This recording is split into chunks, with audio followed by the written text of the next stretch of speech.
Hey guys, just before we start, I want to remind you that the current giveaway we're having with Papa Macros, that's $250 worth of free food coming your way. Stick around during the podcast. You'll see some ads pop up. Please follow up on those ads. Go to our IG to know more. And don't forget to subscribe to get notifications and that notification bell. Click on that and you'll get every message, any notifications, any new podcasts, any new content popping up on the screen. So please sit back and enjoy the podcast. Stop scrolling. Do you want to score yourself $250 worth of Papa Macros meals? Now's your chance. Go to threeog.shop or go to Papa Macros and use the code MuscleTalks at checkout. Go get it now. What made you believe that you could open a gym and you could create such uniformed branding and believe at such a young age that you could employ people to create income and also allow people to sustain their own lives? Because it's a big responsibility, you know that. Yeah. Because they have to keep a roof over their head, they have to food and clothing and friends and spouses. And how did you know you could do it and what made you do it? What made you believe you could do it? Oh, I've seen, I saw my boss do it. Felt because of that second lockdown, I'm like, oh, there's no real pressure. Like, obviously it was very difficult and stressful and scary, but no one's done business in this situation before. And I've just started a new business. Yeah. And that was literally after the first lockdown. So I had more knowledge of doing it in lockdown than out of lockdown. My comp was in November. Yeah. I'm tracking every day. Yeah. Now, on Sunday, did I have a pizza? Yeah, I did have a pizza. You should. Would I have had ice cream? I would have, but it was sold out. He's Malakias, which is crazy antics. He's Vegas on steroids, but not him. He's seemingly chest press on the Greek islands, but really burning the candles on both ends, and why not? He does not conform, and it's not all dumbbells, barbells, treadmills, and Tupperware. He can cardio bike while enjoying a cigar. It's shisha and more cigars. He's shut the gate, loves a good reflection. He's business, but not too serious. His calendar quotes, can we trust him? A budding entrepreneur. He has the body that seemingly won't let him down. He's friendly, he's team, he's focused, he's win. I think a prankster. Let's find out more. Help me welcome Dimitri Hatziandreou.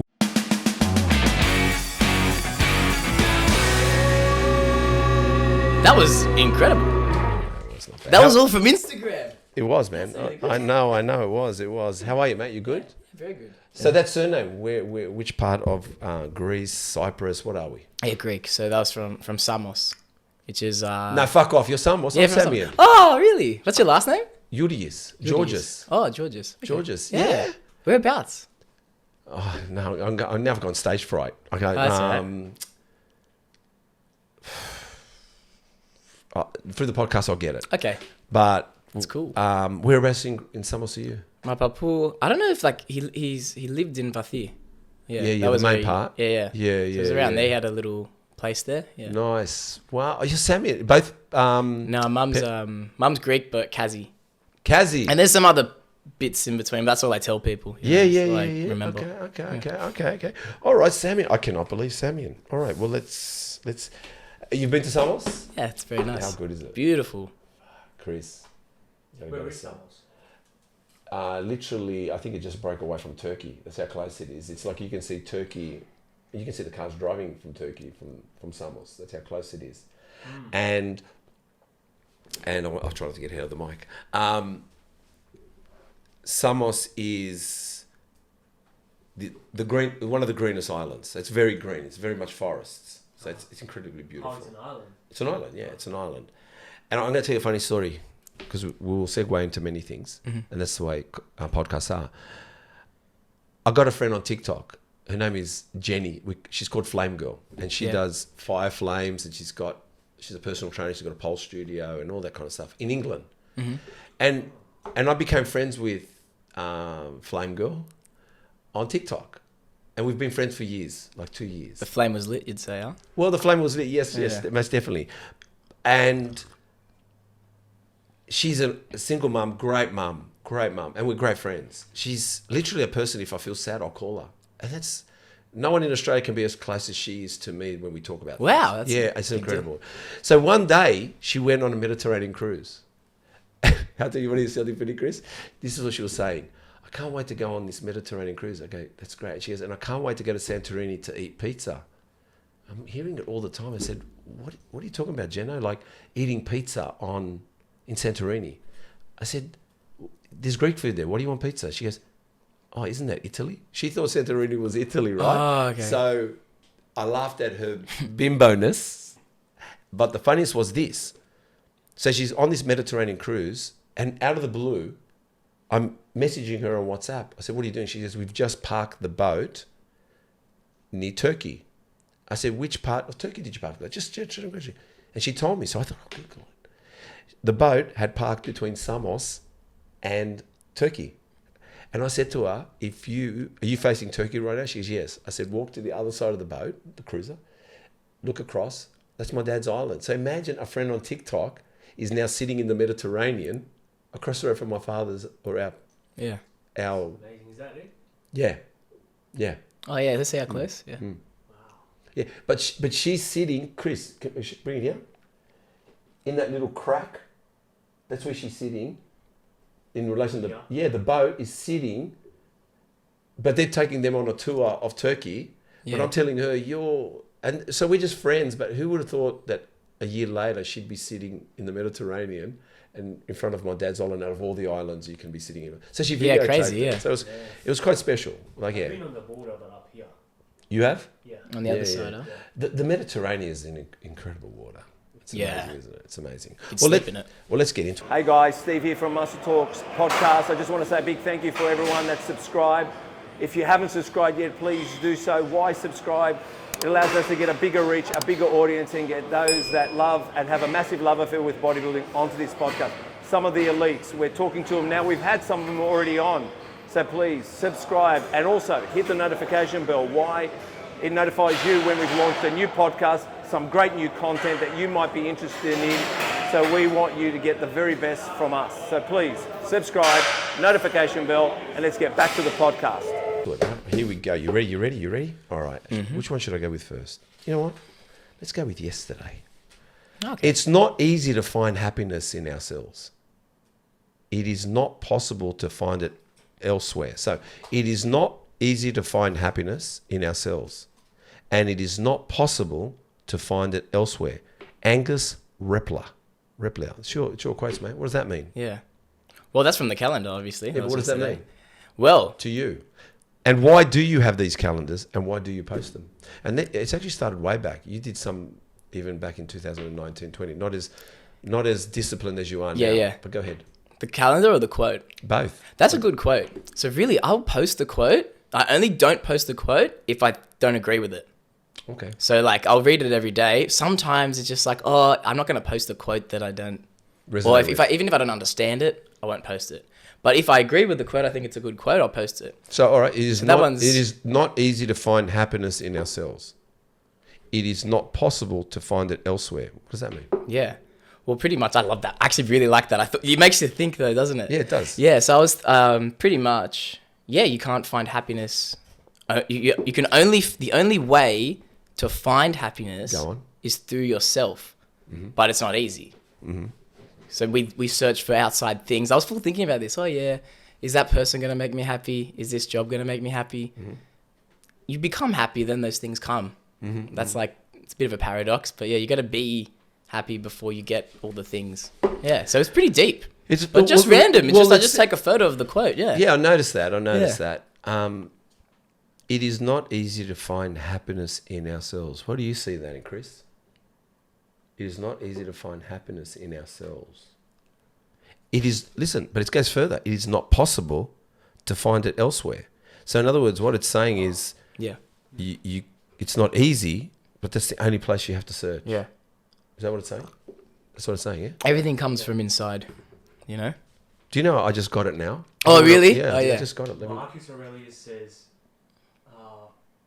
most men like retreat like into the mountains, like they buy houses there, they go away from society, but in reality you only need to retreat within your mind. Wow. Yeah, that's cool. All right, well, why don't we go with today's one? Because I had to write it quickly. It is the useless thing that makes life worth living. And that makes life dangerous too. Wine, art, beauty. Without them, life is safe, but not worth bothering with. Stephen Fry. Say it again. It is the useless things that makes life worth living.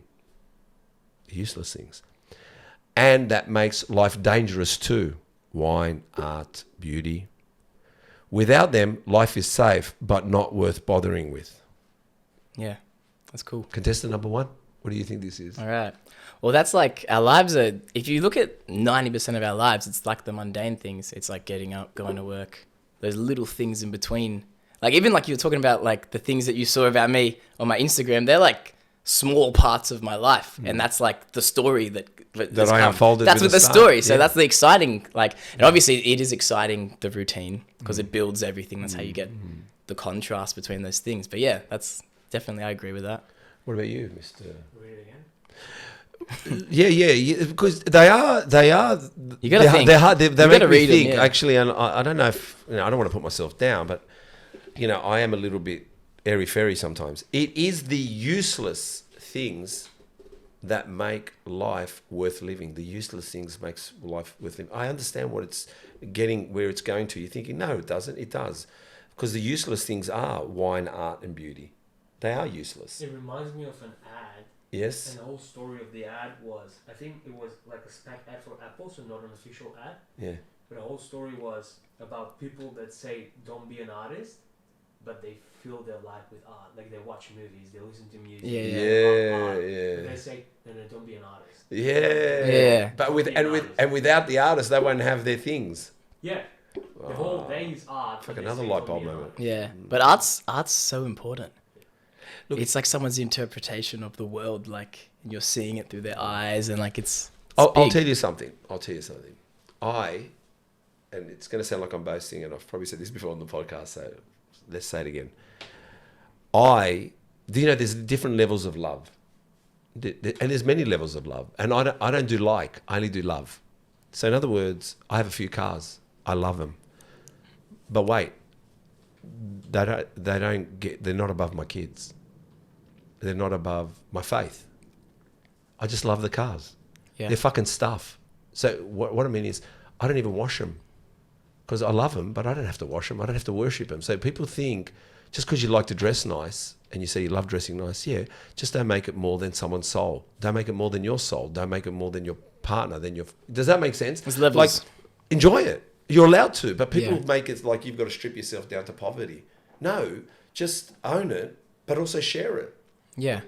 and embrace it and love it, but don't make it a higher power. Don't make it you worship and hands and knees and I go outside Yeah. with my cars and my motorbikes. Yeah, and I'm yeah. like, because I think one guy said to me once, because I've got BMXs too, or even Oh, my yeah. Harley, he said to me, looks like it needs a wash. I said, no, mate, it looks like I need to ride it more. That was it. Yeah, yeah. That's all I said to him. Oh, He cool. goes, looks like it needs a wash. I go, no. Looks like I need to ride it more. Because what's the pleasure, the wash or the ride? It's the ride. Yeah. The wash, My, it gives a fuck. my dad likes the wash though. My Mate, don't worry. I've been there. He's a washer. No, don't worry. I've been there. My dad, I had an uncle wash his car that he washed the paint off the rear quarter. Oh really? My dad's brother. It was ridiculous. That's how much he washed his car. Excuse me. I know if I wash my Harley, let's say I want to ride it at 11 o'clock a.m. and I start washing it at 8, I'm not going to finish till 5 p.m. I know me. I'm going to get in there, get the detail. Because you're doing it right. Yeah. So don't touch it. Go for a ride. Don't Yeah. touch it. So I've learned you have to walk away sometimes. Yeah. Because if it gets you that much, there's another saying. I think I'm going to use it for the podcast. So, you know when people buy classic cars, they don't drive them? Yeah. They just keep them there. Why don't they drive them? Because they don't want to lift the kilometers on Don't them. want to ruin it. Yeah. So it's like getting a girlfriend who's a virgin And not. and not fucking her, Keeping it clean. so you can pass it on to the next guy clean. Yeah. If anything, you should make sure that she's not clean so she doesn't go, you know? So there you go. All right, since we're going into quotes, can I go into now a quote that I researched for us? Oh, great. Okay. I love quotes. Yeah, I know you do. I've noticed it. I fucking spent about 3/4 of the night fucking going over your quotes. I got to find you. But anyway, Leonardus quote, Spartan law. Chris will like this. The Spartans are the equal of any men they fight as individuals. Fighting together as a collective, they surpass all other men. So, again, the Spartans are the equal of any man when they fight as individuals.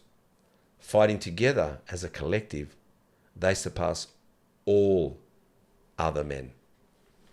Chris? We'll go with contestant number 2. I like that. Yeah. It's very, is the word humility or saying, on my own, we could fight equally because who cares if I'm a Spartan? You might be able to fight too, and it's 1-on-1. Mm-hmm.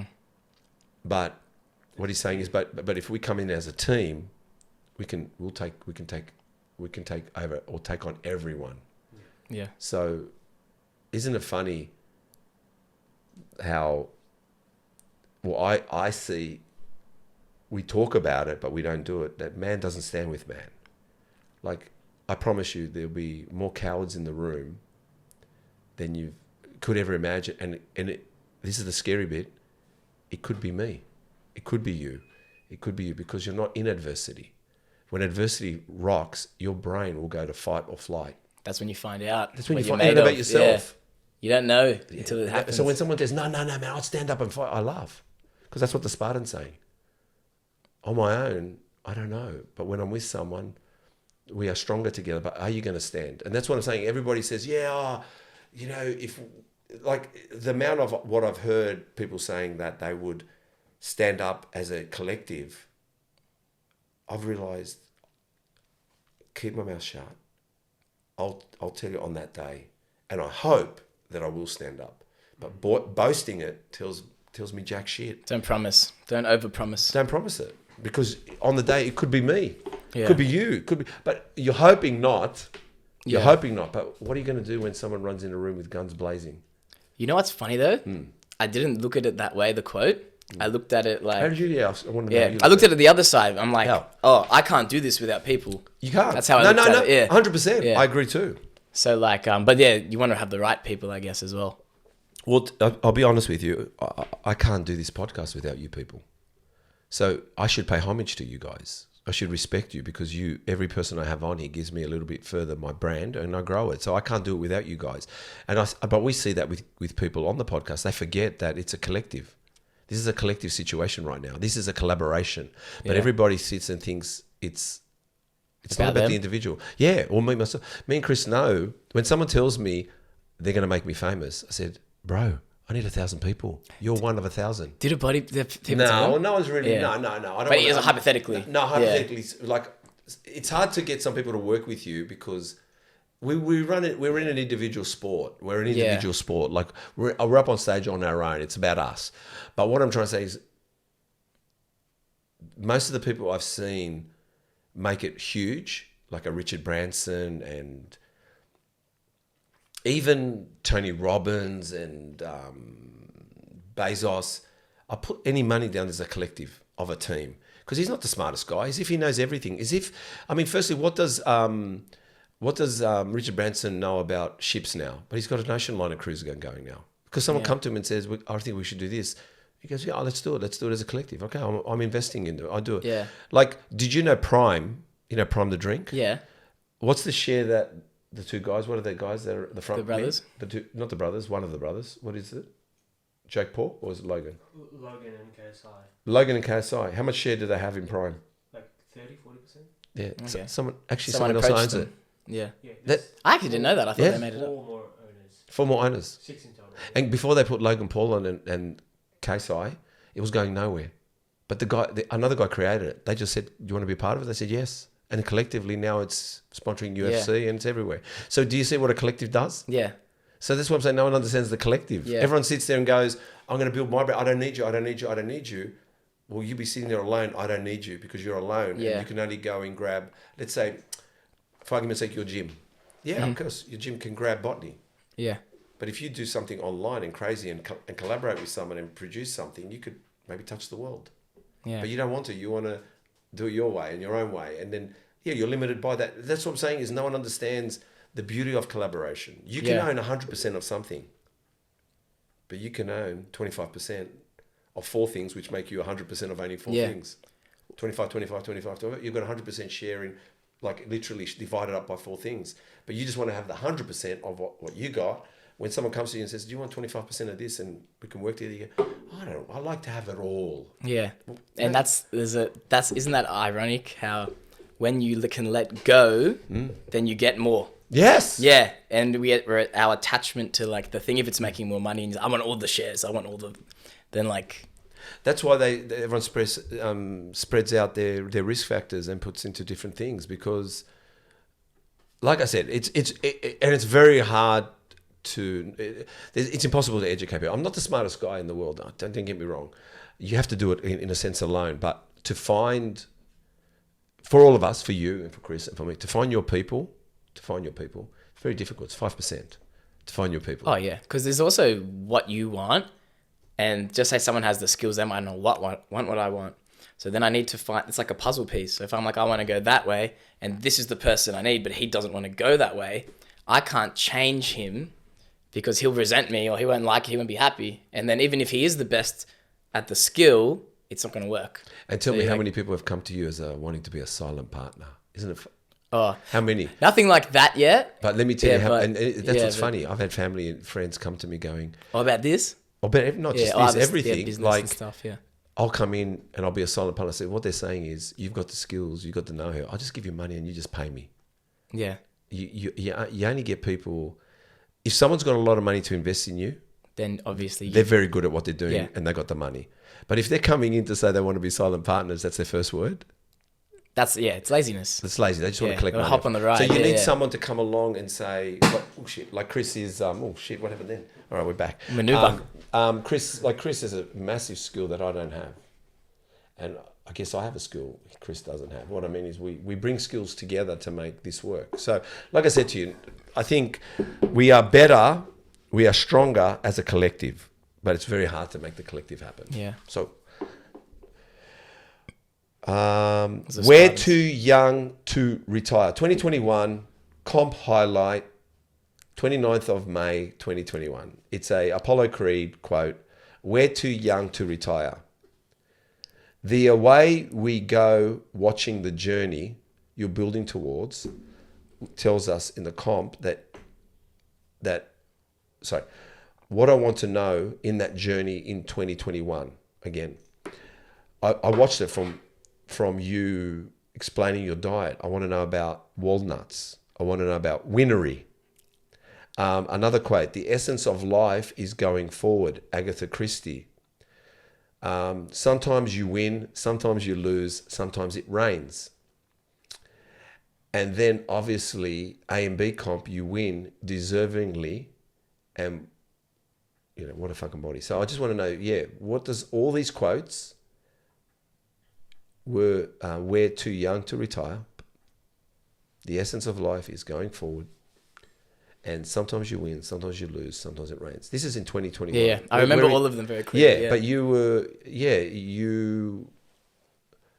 the away we go watching the journey. You know what I mean? Things like that you were saying in there. So tell us about that time.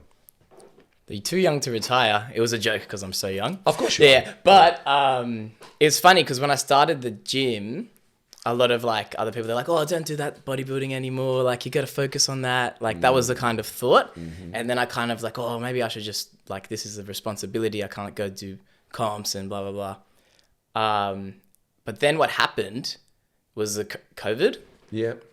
And then I felt because of that second lockdown, I'm like, oh, there's no real pressure.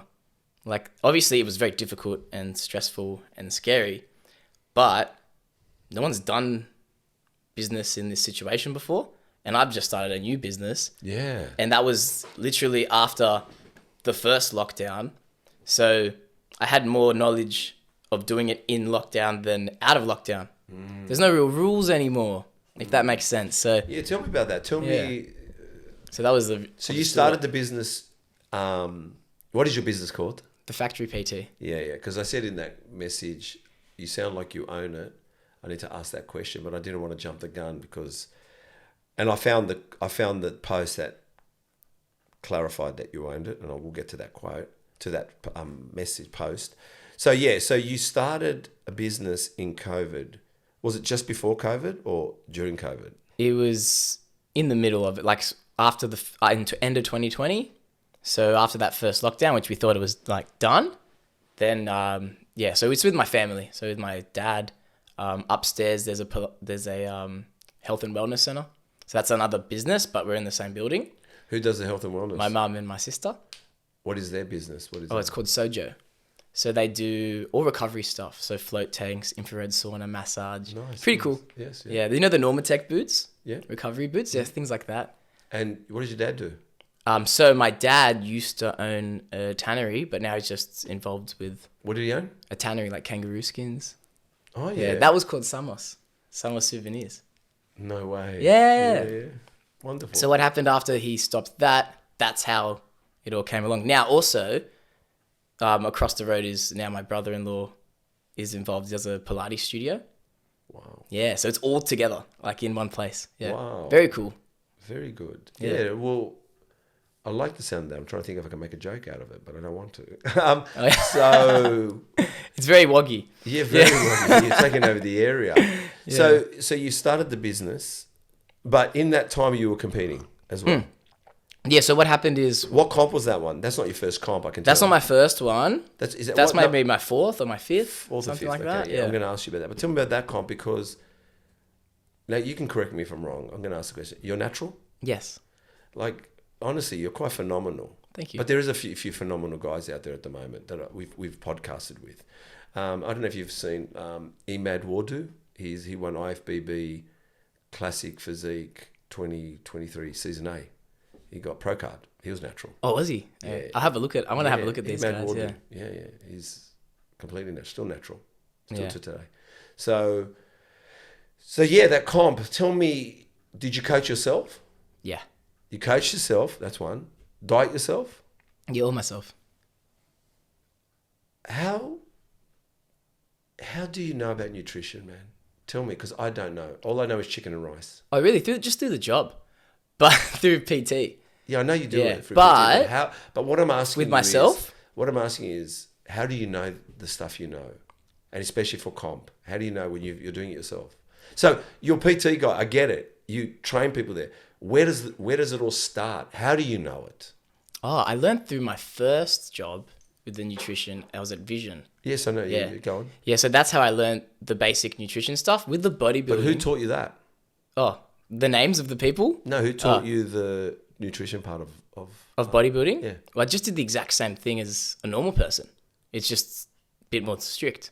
So Yeah. just tracking, I literally just tracked the calories that was recommended in the app. But how did you? The app. But how did Yeah. you know to eat walnuts and not? No, were they walnuts? Yeah, they were. They were not walnuts. Was it almonds? Almonds. Egg whites and almonds? Yeah. and stuff? Why almonds? Why not walnuts? Why spinach and why not lettuce? Why this and why that? Because I don't know what to do. I just Okay. know chicken and rice and eggs. So, That's what I'm saying. Sweet potato and okay, I pumpkin. understand, yeah. So what I'm saying, how do you know to grab nutrients in such different areas that creates a body like that? Okay, so I feel with this stuff, and this is like people in general with the diets, if they're asking those type of questions, it means they're not trying enough. So what happens, even with training, so if I say, if someone's coming to me or a friend and they start asking me specific exercises, that means that they haven't done it. Right. So what happens is you go and you try this. Like, oh, sweet potato. Okay, that's a carb. You need a carb, need a protein, need a fat, need some micronutrients. That's pretty much it, right? And then there's different volumes of that. How do I feel? How much did I lift today? Did I binge eat? Like these are little things that you pick up, and you pick them up through. See, I've done that. You gotta stuff it up. Yeah. You gotta go in there. Just say it's like a gym analogy. I'm going in. I want a big chest, and you train chest. And you're like, oh, why did I tear my freaking rotator cuff? Yeah. Like, all right, I didn't do anything else. I just benched for 6 months. Like, you gotta learn through. Heaps of times I've binged. You know what I mean? Or you've lost too much weight and you look a bit flat. I've done that. Yeah, it's all that stuff. How do you flip it? That's what I'm saying is like, I was intrigued by, I was intrigued by you, but I had enough, meaning I had to ask the question. Yeah, I've yeah. never asked it on a podcast. I've been ripped, too much weight. Sometimes I can't find middle ground. And my safe place is chicken and rice. Yeah. Chicken and rice. It's your go-to. But it's safe. Yeah. But I can also already tell I'm missing something. Like my body's screaming for something to do more with, and I don't know what. That's what I'm saying is I'm always surprised by what you guys, trainers, find for people, and I'm kind of thinking, but where did you find it? How did you know you could trust it? How did you know to give me that tip? How did you might say to me, yeah, Or for someone else. yeah? How do you know? This is the funniest part. Yeah. I don't. The only Thank God. no one knows, bro. Oh no, Now, that's what I want to know. there's rules. Yes. There's rules, but Yes. you gotta figure it out yourself. Because and, even if and along the way you're saying, yeah, and then because even if it works for me, even if some textbook says it, or you read it, or freaking Mark Carroll told you, or whoever else is out there, yeah, what if you can't sustain to it Yeah. because of your lifestyle? yeah. So if my life's different to your life, Yeah. we have to. It's a new puzzle to solve. So we got to figure that out. But like as a coach, I look at your life and then I look at like 3 things. Then now I think I've only figured out myself now, and that's Wow. only based on Don't worry, I'm just trying to figure it out. 54. yeah. So that's years, right? And that's only because I've tried the exact same thing. So if your goals change, then that's a new game all. But if my same goal, big as I can, lean as I can on stage, and you do that, and you're like, oh, that looked kind of shit. What was I eating? And then you're like, okay. And then like you just keep making adjustments. So then like I've got goals for the next one I want to do. And what I kind of figured out this one, I was smashing the cardio too hard. I was looking flat and like I just backed off my cardio. I was doing 7Ks every morning. Yeah. Like, I just look. we just walking or walking, just Yeah. very relaxed walking. I can't. which is the best anyway. I think, But yeah. 7Ks, and it's a proven 80s, 90s losing weight. Back then, Yeah. we didn't have cafes, we didn't have things we have now. So you go from a walk from, I lived in South Belmore. Work from Belmore to Earlwood, Belwood, home, just every night. It was a beautiful springtime, autumn time, leaning up before summer or, Yeah. time. But what I found was, what I'm trying to say is I heard in a podcast I was just on, I thought, maybe I'm not fueling myself enough, but I don't want to fuel myself more.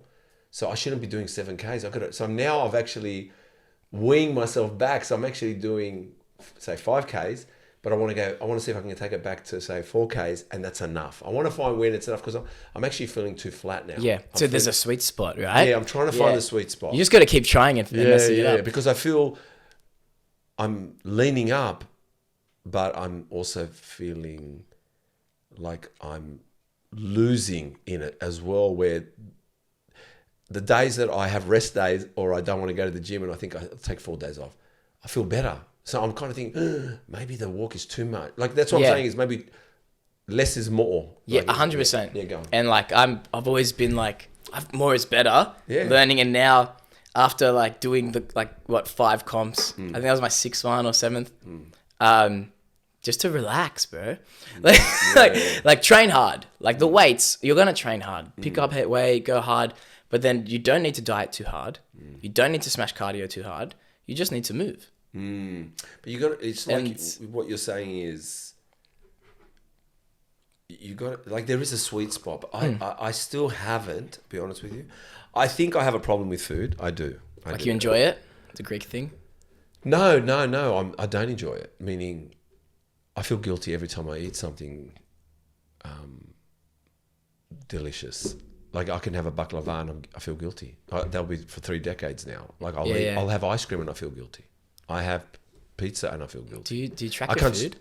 No, I don't. I track it now, meaning you saw I brought Tupperware in. It's weighed 100 grams of carbs, rice, 100 grams of chicken. That's all I've put there, right? Maybe I need more.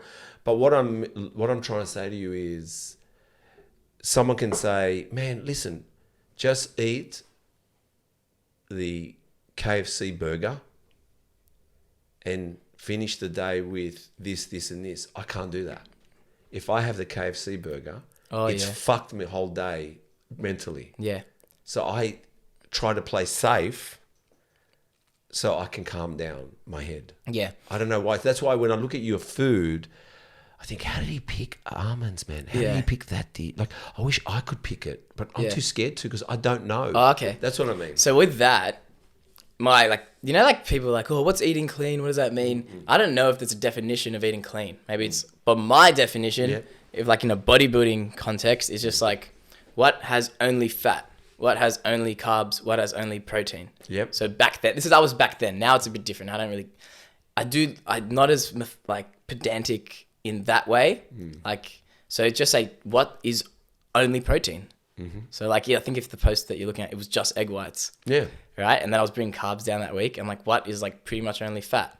So like almonds, there's like a tiny bit of carbs. But like, so I just picked almonds, fat, chicken, protein. Or egg whites, whatever. Yeah, so that's what it was then. But now it's like, it's way more relaxed and I looked better. It's really funny, I've looked better when I've been relaxed. Yeah. To be honest, I've looked better when I've eaten when my mum was alive and when I was, say, in my 30s. And late 20s, I looked better when I ate my mum's food, but I ate it in regulated. Like I just ate it, but I didn't indulge in it too much. Yeah. Like I just sat down, ate my dish, went and trained. Yeah, that's the key. My mum made baklava. I would have a baklava maybe once or twice a week. But I just ate what she made. I never changed it. And I became more round. Like, of course, I wasn't comp body or was ever going for a comp, but it just seemed like I was more muscular. I was bigger arms, bigger chest, bigger everything. But when I go onto a diet and I'm too mentally fucked, I'm actually, I look more depleted. Yeah, because the best, it's, okay, you go on stage, you want to look healthy. Yeah, of course. Because it's in your face, in your energy. If I'm really, which I've been, like really like cut down and starving myself, it doesn't give an energy off that like this person, it's not a person you want to be, you know?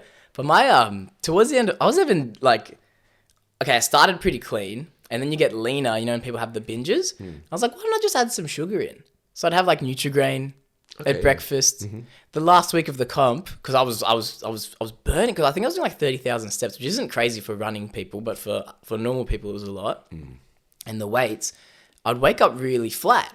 So I would get up, as soon as I woke up, I'd eat a banana. Yep. And then I'd have like those little Reese's, you know, with the peanut butter. Yeah, yeah. They were mad. Yeah, yeah. And then like what happens, you get like pumped up, your veins vascular, and you're like, oh good. And just go back to it. It's not a big deal. Well, it's letting go. It's letting go of the fear. That's scary, but you know what? I know, I'm not good at it. It's like they've tried to trick people. You have to suffer for things. Fuck. You don't really have to suffer. Have I learned that because I've suffered? Going through your socials, I saw that. Yeah. And I thought,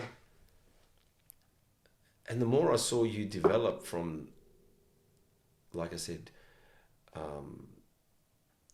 you've broken all myths.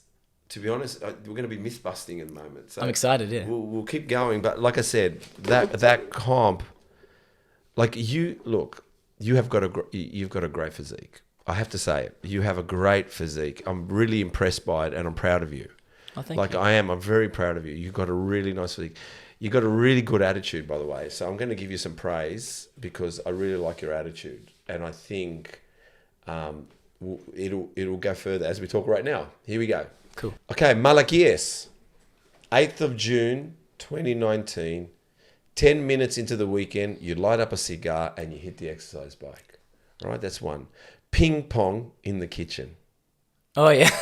I believe while you were at JB Hi-Fi, you connected your Bluetooth to the sound bars, and then you let the music play loud, and you walked away. Yeah, that was Right? cool. Yeah, well, it sounds like you're a larrikin. This is what I'm saying, malakias. The things it's doing crazy shit. That's what malakias mean, right? Where does the prankster attitude come from? And unfortunately, you haven't trained your predecessor right from one of them. You tried to prank. Oh, yeah, sorry, here we go. Where does that prankster come from, that attitude? Because unfortunately, you haven't trained one of your predecessors, which is that bloke that messaged me. You didn't train him well. Because this guy tried to prank me. Unfortunately, falling short. Wrong guy, wrong place. I think Angus Was it Angus? Yeah. stepped in harm's way. Angus. So why the fuck didn't you train Angus? He's a young guy. He's learning. He's still. It takes. You've it done takes all some this, time. Yeah. and your predecessor fucks up. Can't be like the master straight off the bat. You know. He's And Angus. I won't give your IG profile out there, but Angus. Oh, Angus. Yeah, that's But good. see, the thing is, that's right. You can't be the master. And I'll just let you know, I am a sensei too.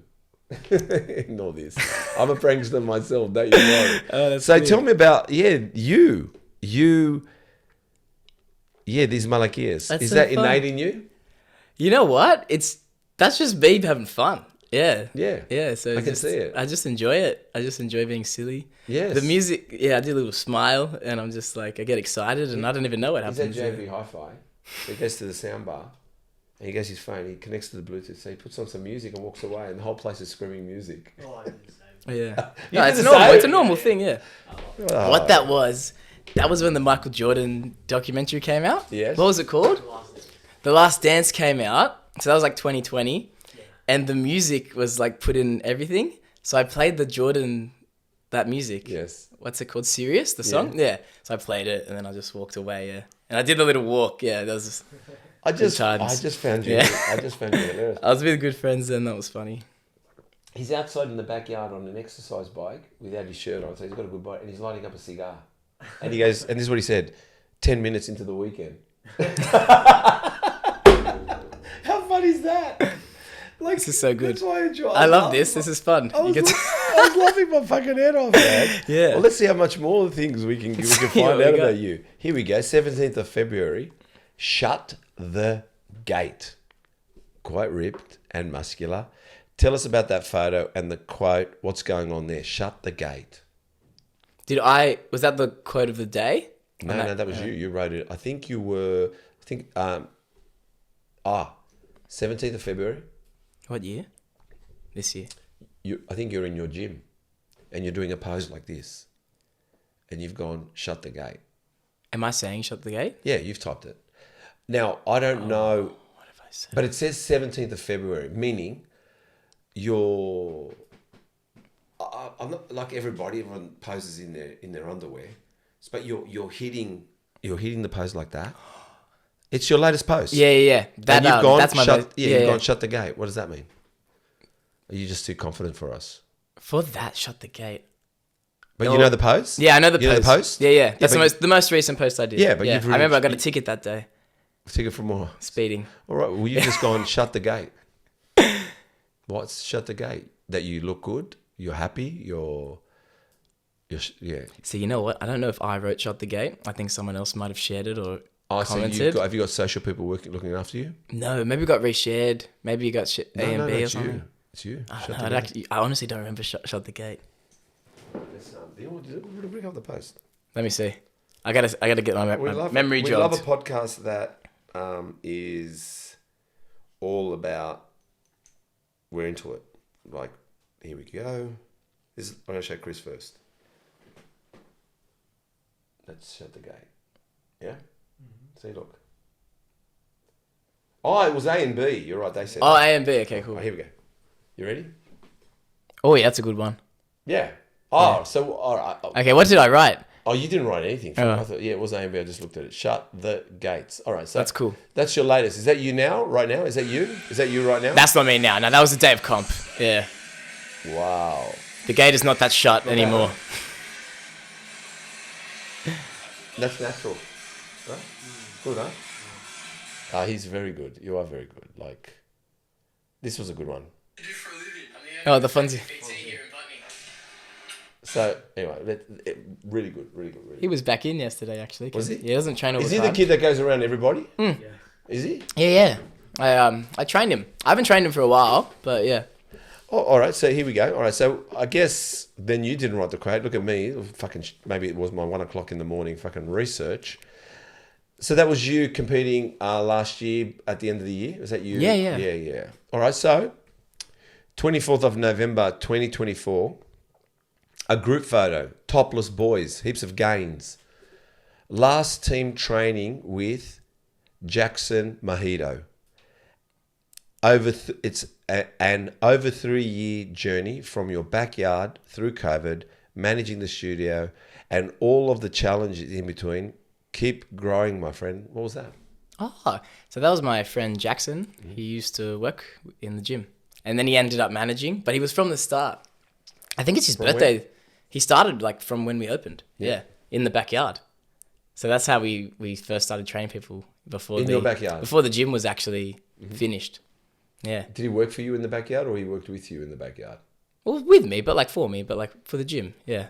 But in your backyard? So In my backyard, yeah. You had a gym in the backyard? Yeah, I got some bits of equipment. Yeah. Okay, so Had a cool how little old gym. were you? 23. When I started the gym. Okay. Well, tell me, when did bodybuilding capture your attention? I've always liked it. I've always liked training. From what age? I've been training since 14. Mm-hmm. Yeah. What did you want to be when you were growing up? A dietitian. Really? Yeah.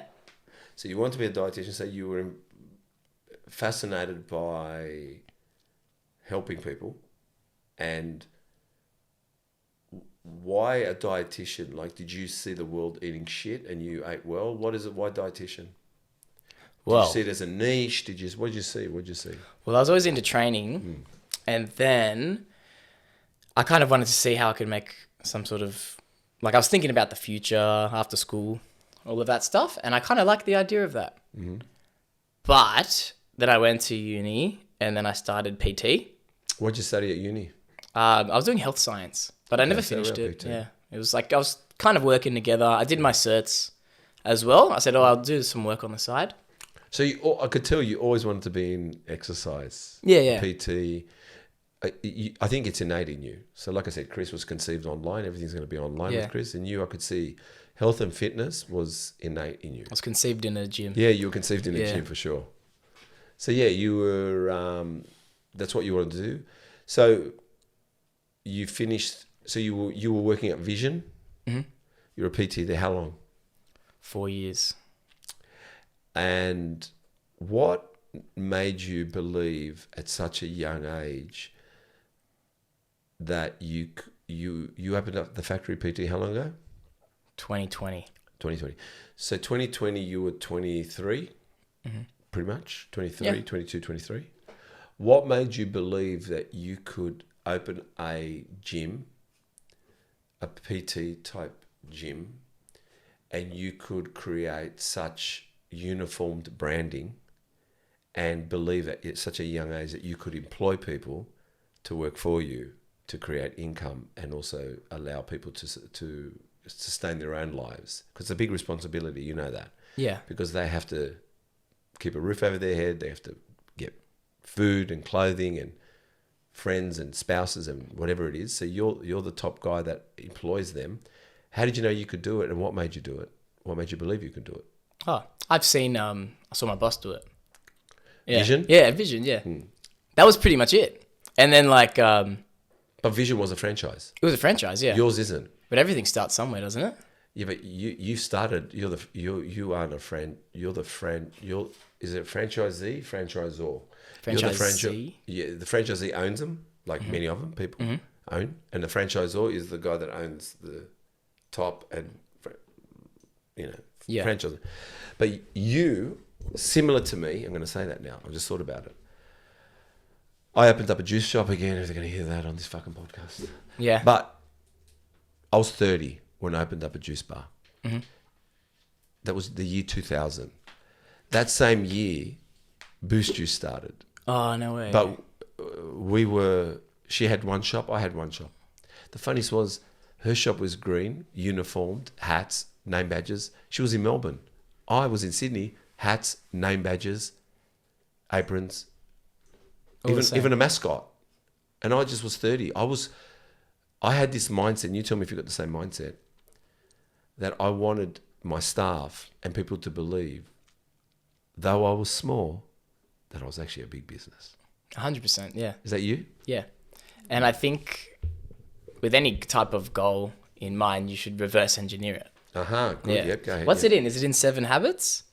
Begin with the end in mind? Chris? I don't know. I think it's in. I won't say it's that book. Just think it is.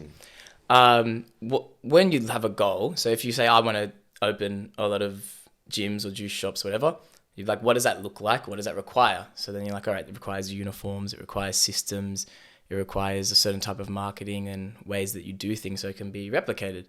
So you just go backwards. And because I was in a franchise, I couldn't go from a systemized franchise with uniforms and all these things to like crap, because it would be I would know. It would bother me. Unfortunately, hear me out first. Most PTs are coming from Fitness First, Anytime Fitness, like Crunch, you name it. That's uniformed. How come they never worked it out when they have Because, and that is a good question. Yeah. And I don't want to blow smoke up Vision's ass to make them, but there's pretty much go blow it. All of those gyms are gym franchises. So everyone knows what a gym looks like. Yeah.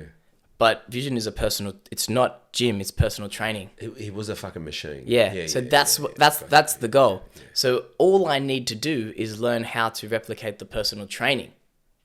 He killed it. Yeah. Of course he did. Yeah. So what it is, it's about the systems that are required to implement. Now I want to sit and listen to you. All right, go right ahead. I'm ready. Yeah. I'm going to learn from this guy now. For personal training. So that's all it is. Yeah. So like, you know what Vision is, Chris? Do you know Vision? Yeah. PT franchise. Very smart. Very smart. But then again, so how come you didn't put it on the second floor? Because that's the cheapest rent. Yeah. Well, Dad. Vision. Vision. They would have done it. Yeah. It's different. So that's Vision would have done it on the we're different. We have a different. I fucking how do I work that one out? It's different. It's definitely different target market. Yeah. And the way what we teach, and it's different. It's different clients. It's definitely different clients, but there's also some similar clients, which I think I just attracted those type of clients. So like, well, I'm an emotional guy. I don't know why today. I feel like I really like you, man. Yeah, I'm really inspired by you. Oh, thanks. Heaps. But I don't know what I'm doing. I'm just you don't know what you're fucking doing. I'll tell you what, you don't know what I'm figuring it out. I don't know figuring what it out. You know what you're fucking doing. And that's why I like it. But I like your uniformed.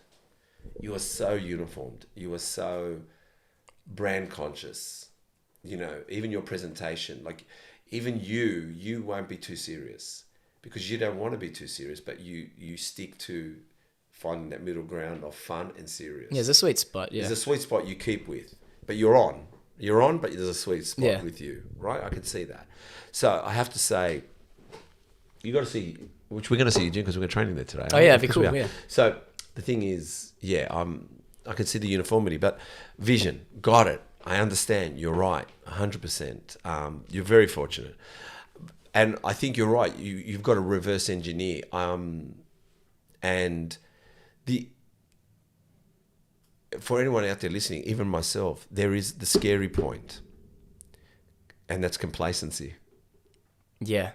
Because once you've got the formula, you fought hard to get the formula to work, but to duplicate it now, you're too scared because now you're thinking, is it the same hard work?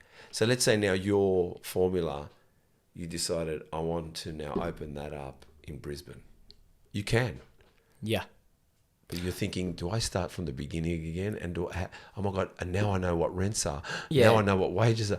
Now, you know too much now. And that's... What's scarier is, because remember where I am, it's like family. Yeah. So it's you're protected there's a bit of safety. But just do it the same way. But the thing is with that, I know that there's steps that are required, which have not been taken yet, until the next one can be open. Yeah. Which I know. So the first thing is like things with the system. Because not everything, and then relying on having the roles more clearly set out. Yeah. So that's what I was going to say. The E-Myth. Have you read that book? Fuck. Have you read the E-Myth? It was the first book I ever read. If you read that book, then it's about franchises. Yeah. So you realise you're either the entrepreneur, the manager, or the technician. yeah. So they're the three minds. Yeah. And it's just knowing like, and sometimes you got to shift between, especially when you're small business. Sometimes you got to shift between the minds, but you always need to have that entrepreneurial mind as the king. So you've got to be able to step out of it and be like, okay, what's the big picture? Like Alex Ferguson. Have you read Alex Ferguson's book? Okay, that's a good book. I know Alex. Who's Alex? Manchester. He was like the best manager ever for Manchester United. Oh yes, Yeah. Alex Ferguson. Yeah, Fergie. Oh my god, yeah, he took it. Yeah. Yeah. So pretty much, I'm gonna read his book then. he doesn't. He watches all the coach. He watched all the coaching. He was in the grandstands. So he'd watch. I don't know what type of coaches there were. There was like the fitness, and then there was the attack and the defense and the goalkeeper. Even those coaches, he's watching the top. So he's watching the big picture. When you step back and you see the big picture, because if I'm a worker, I'm working at McDonald's and I'm making the burger, I'm like, oh, why is it? Why do I have to wrap it this way? Why is this there and I have to walk there? He can't see it, but the manager steps back and he goes, well, if you do that every time, we're losing 5 seconds every order, and if we get 100 orders, we lose X amount of seconds. So they look at that, and then like there's big. So you gotta step back and see the bigger picture. And even myself, I'm not there yet. No. I want to always be there, but I'm not like, yeah. I was But there I will once. be, I will be. I was there once. Yeah. I was there once, and I went into my shell. And I'll tell you why I went into my shell. I took 2.5 years to put systems together. So I had the shop for 8.5 years, but the first 2.5 years, I just sat in my room every night writing systems. Every night. And every time I saw a crack, I went home and wrote the system for it. So I'll give you an example. I never cooked. I said, I'm not going to cook in my shop. I don't want to cook. I don't like cooking. I mean, I don't like cooking. So I had chefs or cooks in there that knew what they were doing. I said, fuck, they got my balls. So I used to say to them, that salad you made, can you just write it down for me? Yeah. And I said, no, but how many cucumbers did you use? Yeah. And then I go, how long does that take to make? How many pinches of salt? They wrote it on a brown paper bag. I went Formula. home on my computer. And then I'll write this. So if I said to you, go make me a fruit salad. And you go, yeah, okay. And I said, the fruit's on the back there. I told you that. I told you go make the fruit salad. You come out 3 hours later. Why should I be angry with you? I just told you to go make a fruit salad. I didn't tell you how long it takes. Yeah. So I wrote what you start with, what you finish with, how you garnish, and I wrote it takes 20 minutes, but it actually takes 15. Yeah. I've given you 5 minutes. That's cool. No, sorry, I apologize. No. I told them 20 minutes, but it takes 25. Oh, to speed up the process. Yeah, because then when they came out going, I'm really sorry I did it in 25, I knew it was 25. Okay, no worries, man. You did your best. That's cool. So that's what I did. So what I mean is I had not only the processes, I told them how long it takes to mop my shop. Yeah. So I said, mopping starts at 3, it finishes at 3:20. If you want to stay to 3:30, that's you talking. You can stay to 4 o'clock. I don't care. Talk as much as you like. I'm not paying for that. But you can stay till 5 o'clock, and you can all have a good time and sit in my shop. But my mopping takes 20 minutes. Yeah. But it's really cool. There's that part, which is the system, and then there's like the room for error. So it's like... No, you have to know. So you have to... That's why you have to know it's not going to go perfect, I guess. So that when I knew something takes 30 minutes... You get that little I extra. made it 20. So we had 10 minutes of errors. Yeah. And so when they came out, I didn't have to blow my top off. Yeah. But if I made it 20 minutes and they came out 30, I'd be blowing my top off because... No, sorry. If I told them 30, they come out at 40. Yeah. If I told them 40, they exactly, come out I at understand, 50. yeah. The other thing I did, if anyone listening in the bodybuilding game, because I came from HSBC. Mm-hmm. So I would go to them. We've got a meeting on Friday, right? Like you got a meeting with your trainers. These are shop people, man. They can't even speak English. They're from Nepal. Yeah. I'd give them agendas. They would get agendas and go home and go, Steve's going to talk about this at the meeting. Then, but wait, I talk about it at the meeting, and then the next day, guess what I gave them? minutes.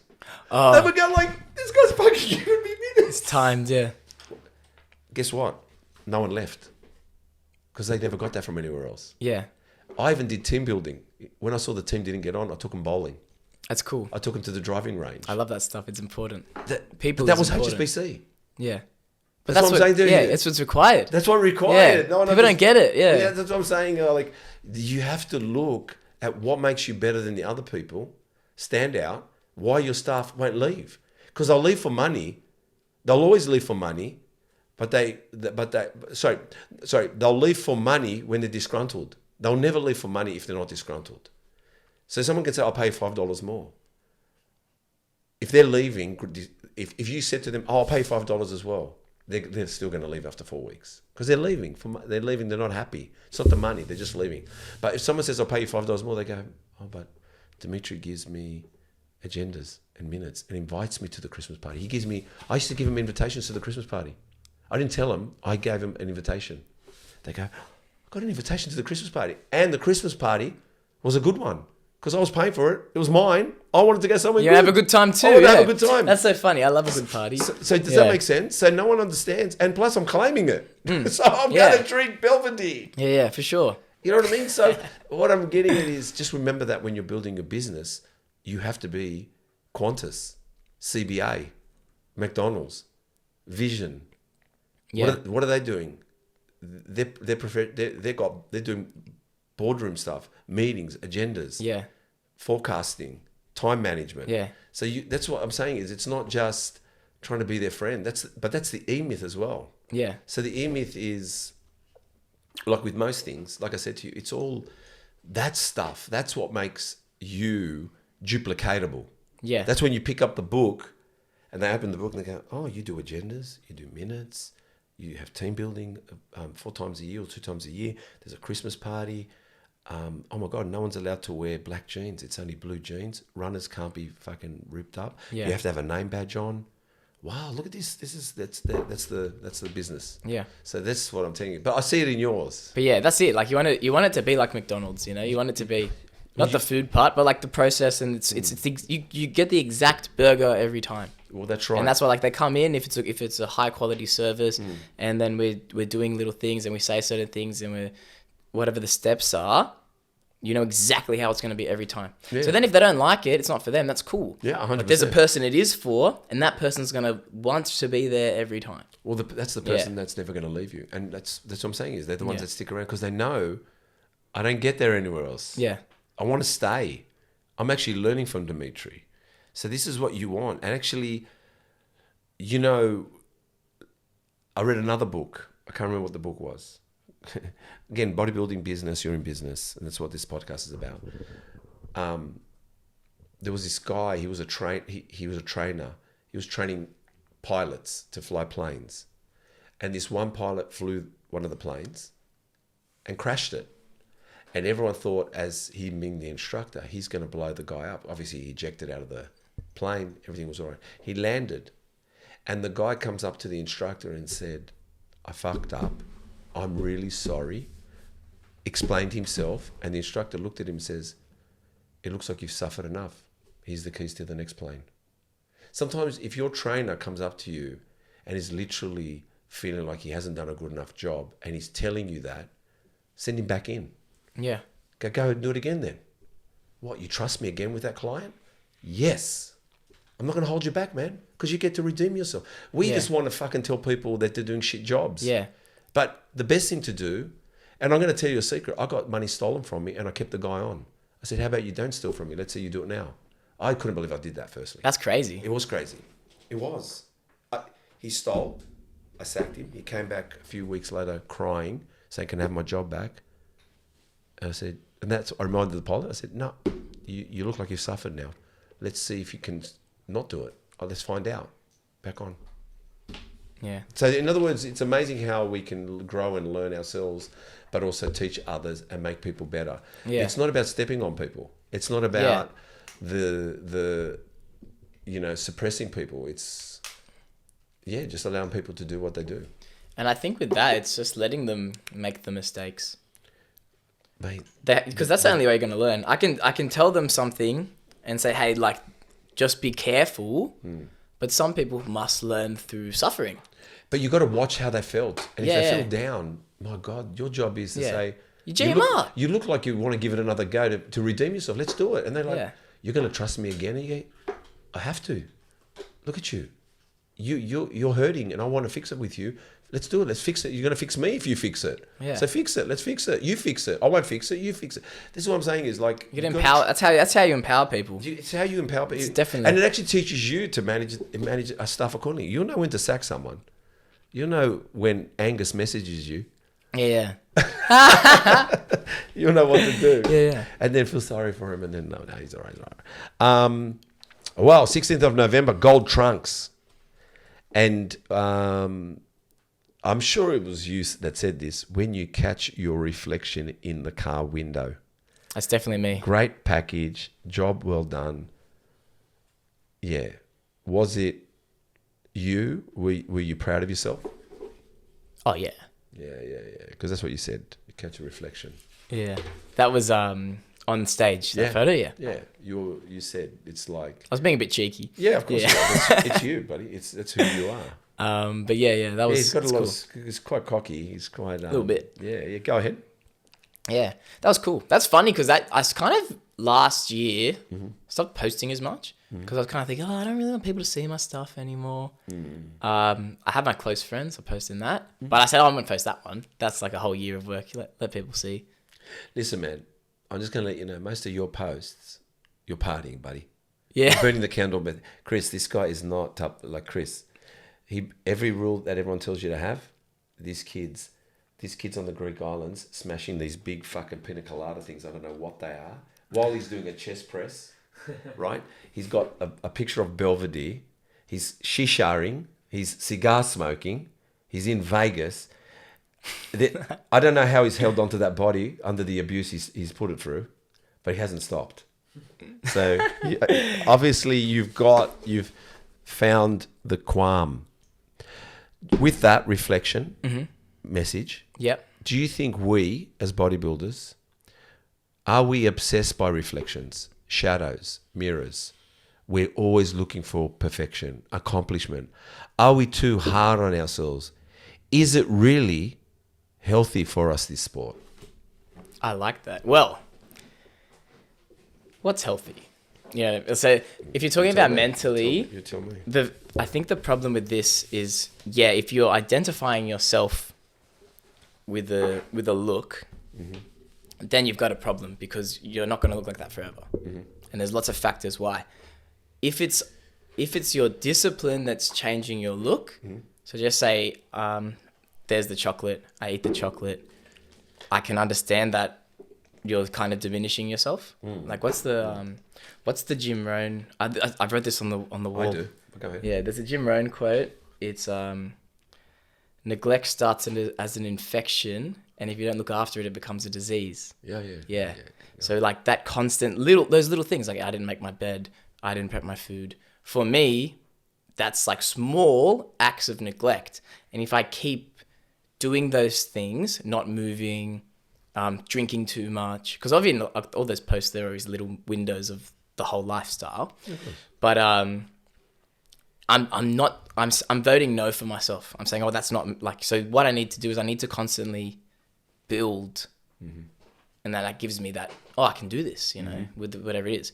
But the problem with bodybuilding is we're attached to the look. We are. And because we're attached to the look and not the habits, when we don't have the look, we think we're nothing. But what if your life's really stressful and you have all these things going on and you're doing the best you can? That's all it is. It's like, did I do the best I can today? So just say I have a day, and it's happened to me, where I can't train because I got like all these calls and I have to put out all these fires, or a machine's broken. I got to still do my meetings. There's priorities. Yeah, maybe you didn't get your workout, or maybe the workout was shitty, or maybe you ordered some takeaway. That's cool, but like assess it on the day and say, was that the best I could have done? And if it's not the best you could have done, just improve it. But don't hang on it and go, I'm a piece of shit. I'm going to go eat some cake. That's the problem with bodybuilding. And that's why... But don't you think as well, 3.5 decades, I've seen the obsessions. I've seen that I've walked back to a mirror 5 times and I'll tell you something about Do you know? Sounds like me this morning. Now. Yeah, but do you know why you go back to the mirror the second time? Do you know why? You know when you first look at the mirror, do you know why you go back the second time? Check it's still there. No. What? Tell me. Find flaws. You're looking for the things you... No, you're going back to find flaws. So I don't go back to the mirrors anymore. So I look, I go, the mode looks good. Get the fuck out away from this mirror. Walk away. Like, I'm just telling you, I've been on the camera with my fucking hair sticking out like this. Yeah. Sure, I'd like Chris to tell me to put it, but I really don't give a fuck. When I say because I do give a fuck. That's the thing. I have a problem with it. So I have to fight not to have a problem with it. So what I'm saying is, are we obsessed with reflection? Like, are we looking at our shadows saying, oh my God, my back looks flared today, but I mean, today doesn't look good. Mirrors, going back to the mirror, and you go chest, and then chest again, and then you go, oh, fuck, no, it's not good. You know what I mean? Like, then you start, or are we hard on us? What I'm saying is this sport healthy? Have we fucking turned it into an unhealthy sport? That's what I'm saying to you. Is like, what concerns me is it healthy? Because what we're doing is, like, everybody keeps talking about discipline, but are we burying ourselves in that discipline so much that we've lost the fact that, have you noticed when people stop training, what do when they stop training? They start like eating and junk food. Yeah, crap. So don't you think it's better to eat junk food while you're training? 100%. And when you stop training, start eating healthy. Yeah. Definitely, yeah. But that's just understanding it, because everyone thinks it doesn't have to be on and off. Yeah. Like my comp was in November. Yeah. I'm tracking every day. Yeah. Now on Sunday, did I have a pizza? Yeah, I did have a pizza. You should. Would I have had ice cream? I would have, but it was sold out, so I couldn't get it. Now that's all right. Yeah. But you've got to have a lever, and that's based on your values. If you value like the training and you get something out of, because I feel good when I get my steps. If I get less than 10,000 steps, I feel a bit yuck. Yeah, of course. And then if I feel yuck, I make worse decisions. But what I'm getting at is it healthy? When people stop training, it's an excuse to have junk food. What I'm saying is, how about the excuse being you're training, you can have junk food? Yeah, 100%. Like, that's good, because you are burning it, trying, hitting it hard, doing steps, going to the gym. So if there was ever a time for you to let loose, is then. Yeah. But when you're not training, don't let loose. Oh, you know what? My friends are going to laugh at me about this analogy. Yeah. But I had it with my cousin. Yeah. We used to walk that Brighton walk all the Of time. course, yes. And it was when I did my comp, and we talked about the concept of the edge. Yes. So the edge is like, you can fall off the edge, right? Yeah. The edge is where you want to be, though. That's where Yeah. it's a bit dangerous. But like, I'm tracking, I'm walking, I'm training, I'm tracking my water, vitamins, I'm doing things at the exact same time, I'm listening to things, I'm in this mindset and it's building. But if you go a little too far, you fall off, and but that's when people have the binges and they quit. And so what you need to do is, the way to stay near the edge is to fall off the edge. You gotta go through that. So all these people that are like, oh, this isn't healthy, I was there. I used to think it wasn't healthy like 4 years ago, 5 years ago. I'm like, bodybuilding. Oh, that's like, look what happened to me. I gained all this weight after. It's because you fucked it up. You just went a little too much. So what you do is, the more you fuck it up, the more you failing forward, kind of, you're going to find how far you can push it without going over. Yeah. So I know if I cut the calories another 200, I found for myself, remember, the edge changes because your life changes. Based on my life right now, there's a sweet spot that I know that I can hit. And if I hit that, I will get the desired outcome. But what if something in my life changes and you got to figure it out again? Yeah. 100%. Yeah. So that's all it is. Yeah. You just haven't found the edge, or you've fallen off. Well, I agree. Stop scrolling. Do you want to score yourself $250 worth of Papa Macros meals? Now's your chance. Go to threeog.shop or Go to Papa Macros and use the code MuscleTalks at checkout. go get it now. I agree with you, but Yeah. I have a little thing I do, and I've been doing it since in my 20s, and that is, everything has nutrients, predominantly. Like that pizza has nutrients you just had. Let's think about it. It has fats, yeah. Yes, carbohydrate. I bet you there's proteins in it. Oh, yeah. I bet you there's amino acids in it. I bet you there's vitamin B, vitamins. There's vitamins in it. What we don't have is we don't have a ritual verse for it. So you can eat the pizza and say, you can sit back and go, there's plenty of protein in that, so much carbs, so much fat. That pizza is going to help me grow muscle. It's damn good pizza. I'm blessed to have eaten it. And that's it. Walk away. Or you can say, that pizza is going to make me fat. It's going to make me sluggish. Probably won't be able to pick up at the gym tomorrow. Why did I eat it?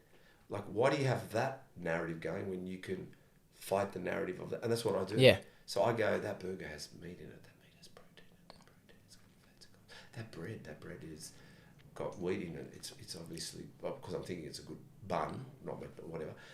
Hang on, that burger had tomato in it, vegetables.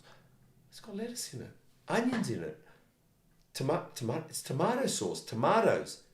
I can talk my way out of it. Yeah. But people sit there and go, that burger's going to make me fat. So what I'm saying is, you will have a ritual at the finish of the food. Yeah, what you're thinking, yeah. So you might as well find a new prayer. Yeah, definitely, yeah. If that makes sense. If yeah. I could call it. And I agree, it's a story you're telling yourself. Yeah. That's what everything in life is. So you have to say to yourself, it's a story. Yeah. It's a story. It constantly is, because you're saying stories. But instead of saying, but when you have tuna and rice, you don't say a story. But when you have a burger and chips, you're ready for a story. Because we look for the bad stuff. Yeah. So if I've done 90% of these, that's what we do. Motherfuckers! Yeah. We're looking for the stuff that we've done wrong, because that's what we've been taught our whole lives. Yeah. Oh, yeah, that was really good, but you swore. Yeah. Or that was like, oh, you missed that shot, or you missed like I understand that's how you improve. But you're getting so caught up with that and you're not seeing the good, then it's not very fun. This is fun. Who cares who's actually competing? And first thing, I think too many people are competing. Do it in 2 years. If you think you should compete and you haven't, do it in 2 years, bro. Some people come in fucking early. I've seen more muscular Ethiopians, mate. Yeah, that's the first thing. Too early. I think I was training. I did it young. My first comp, I was 20 or 19. Yeah. But I was training for 6 years. Yeah, no, you know what I mean? to build. No. But I was skinny. Muscle is muscle. Yeah, there was teens. I don't even know if there's teens anymore. No, but the muscle's muscle. Yeah. What I'm trying to say to you is, it's not skinny. It's muscle. Yeah. In other words, it's got to be under some fat there. Yeah. There's got to be muscle. Yeah. So in other words, you're leaning up to expose muscle. If you haven't built muscle, you're exposing nothing after you lean up. Exactly. Yeah. So you've got to build muscle to lean up to expose the muscle. I know, but that's what I'm saying. And then a big thing with all the people, like the weight gain after comps, like a lot of issues, is because they don't have enough muscle. That's right. Because if you had enough muscle and you ate the pizza, nothing happens. That's you think Ronnie Coleman couldn't eat a pizza? That's right. He would have eaten... I saw a video, he ate 600 grams of protein. That's what I'm saying. You getting big is the point of bodybuilding. Now, there's other categories. That's right. It's different. It's a games. different game. It's But I'm talking about muscle. if I'm going to go, I'm a man, bodybuilder, I'm going on stage, and I'm strong and I'm big. Now, I'm a little guy. So that means to everyone else, this rule applies to more. If you're freaking tall and like a 100-kilo guy, you can eat a little bit. You know what's going to happen. That's right. Yeah. Now, if something does happen, you're too small. you're probably not big enough. Well, let's just say I said to you, and we had to put a time on it. All right, I want another inch around my quads. I mean, that was probably a lot too, but just a number. How long does that take? Do you think we're going to need to do that? It's so hard to say that answer. No, but what I'm saying is we could do it I could put another inch in 1 month by eating shit. Yeah. Oh, yeah. There's no growth. Exactly. So it'll probably take a year. Yeah. To build the quality. Yeah, for sure. Maybe a year and a half, 2 years. Yeah. What I'm saying is, but if we're using food to bulk up, we're not building muscle. Does that make sense? So muscle is it takes time. Fuck it. There's an element of even you and Chris, you haven't even hit 30 yet. Wait till you see the different maturity in muscle and testosterone then. Yeah. It all changes. Your body changes. Yeah, exactly. There's so many shifts in time of muscle or building. So it's a long game. And it's a game where you need to I'm going to use the analogy. If you want to be a racing car driver, but you've never raced a car, but you're ready to want to go and race against others, but you don't even know the track. You don't know the temperament of the car. You don't know how you handle certain situations. So in time, you build the resilience to then become and climb through the ranks to then eventually. So what I'm saying is before you jump in the race car and go race, you need to do things to build yourself up the courage or to build up the strength to be able to become a race car driver that can compete against others. Yeah. Does that And make there's sense? steps to it, right? There's steps to it. So obviously bodybuilding is like, because I've been doing it for X amount of time, but it's the same with everything. Like people go into, it's like when the business within the E-Myth. Yes. So you're a technician, and then you get the entrepreneurial mind for a day. You're like, I'm going to open a business. And then they're still a technician. So they go in and then they're like, oh, I'm just going to, if it's PT, like I'm just going to train people. I'm just going to make juices. I'm like, yeah, but what about all the other stuff?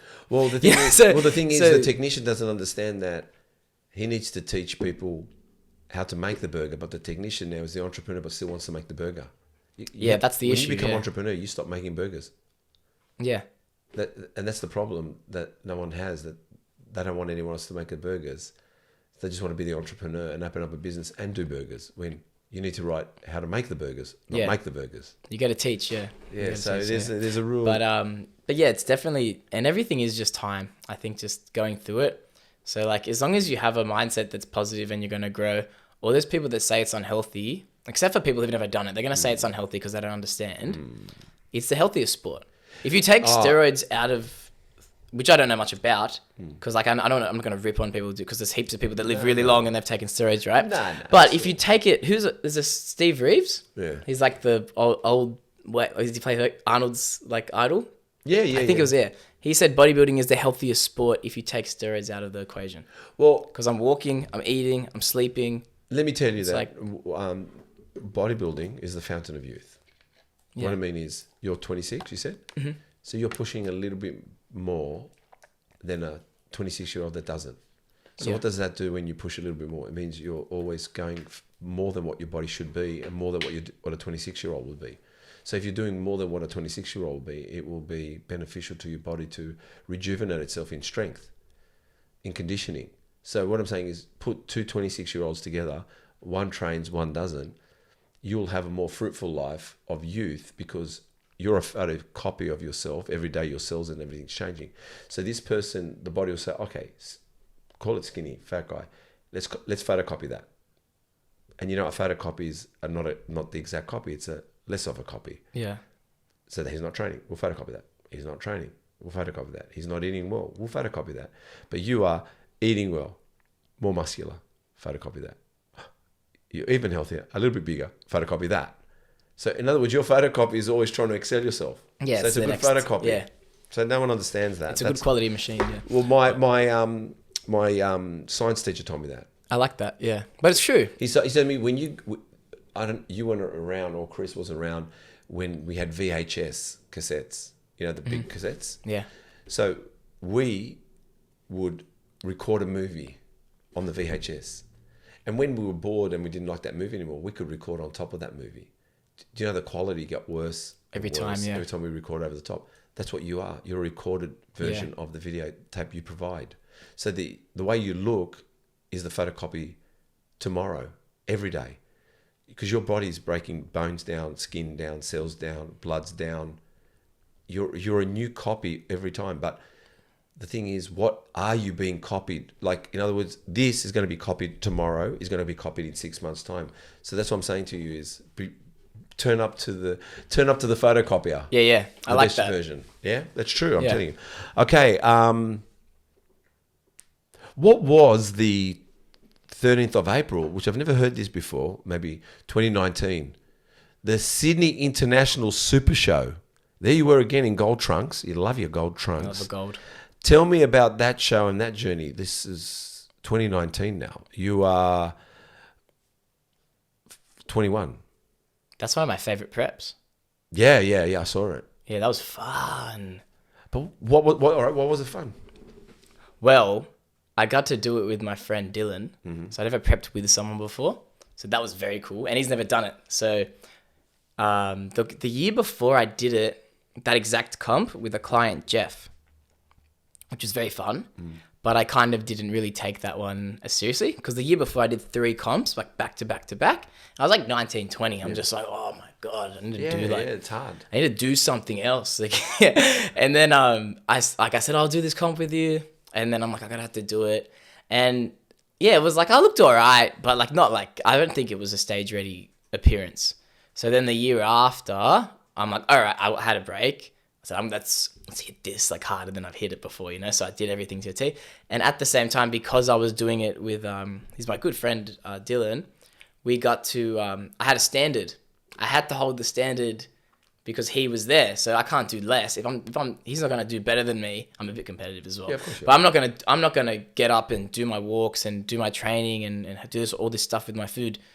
And he does. That's not good. So I've got to, because there's a standard to me, it improved me. And I think that's the first time I did overalls. I've done like teens and I did juniors and things like that. But that's when I did overalls. And I said, who cares? I don't really care about what the result was. I thought I was starting to look good enough. Mm-hmm. And yeah, I won that one there. That was very fun. Yeah. Tell me something. What is it about you guys and stage? There's something about it. Is it a frustrated actor? A frustrated theatre person? Like, meaning some people, you're prepping to go up on stage. You don't have to. Like, you don't have to pull yourself through that. You can do everything and not go on stage. What is it about the stage? I want to know, what is it that makes you go back to back? Like, is it the adrenaline? Is it the crowd? Is it you showing off? Like, what is it about the stage? Let's be honest. At the start, of course it was showing off. Yeah. Yeah, because I was a kid. So I'm like, oh, look at me. I'm so good. Yes. And that's what all bodybuilders are. Everyone who wants to go on stage, I'll tell you this because I am that. It's because you want to show off. Yeah. You want everyone to say, look at me. But like, that's what it's about. Yeah. But I guess now it's just the standard. Yeah. What's the standard mean? So if I did this, I'm like, what if I did this? And like, I just topped that. Okay. That's what it is now. So I could not tell anyone about a comp. And yeah, now like we take ourselves a bit too seriously. So comp now, it's changed. But comp now is you beating yourself the last time. Exactly, yeah. And also the comp is, I guess it's like tennis. If we can win the Australian Open, we want to win the US Open. Yeah. You know? So in other words, comps are like that. You're trying to fill your cupboard up with accolades of your hard work. Is that right? And if I didn't do a comp again, mm-hmm.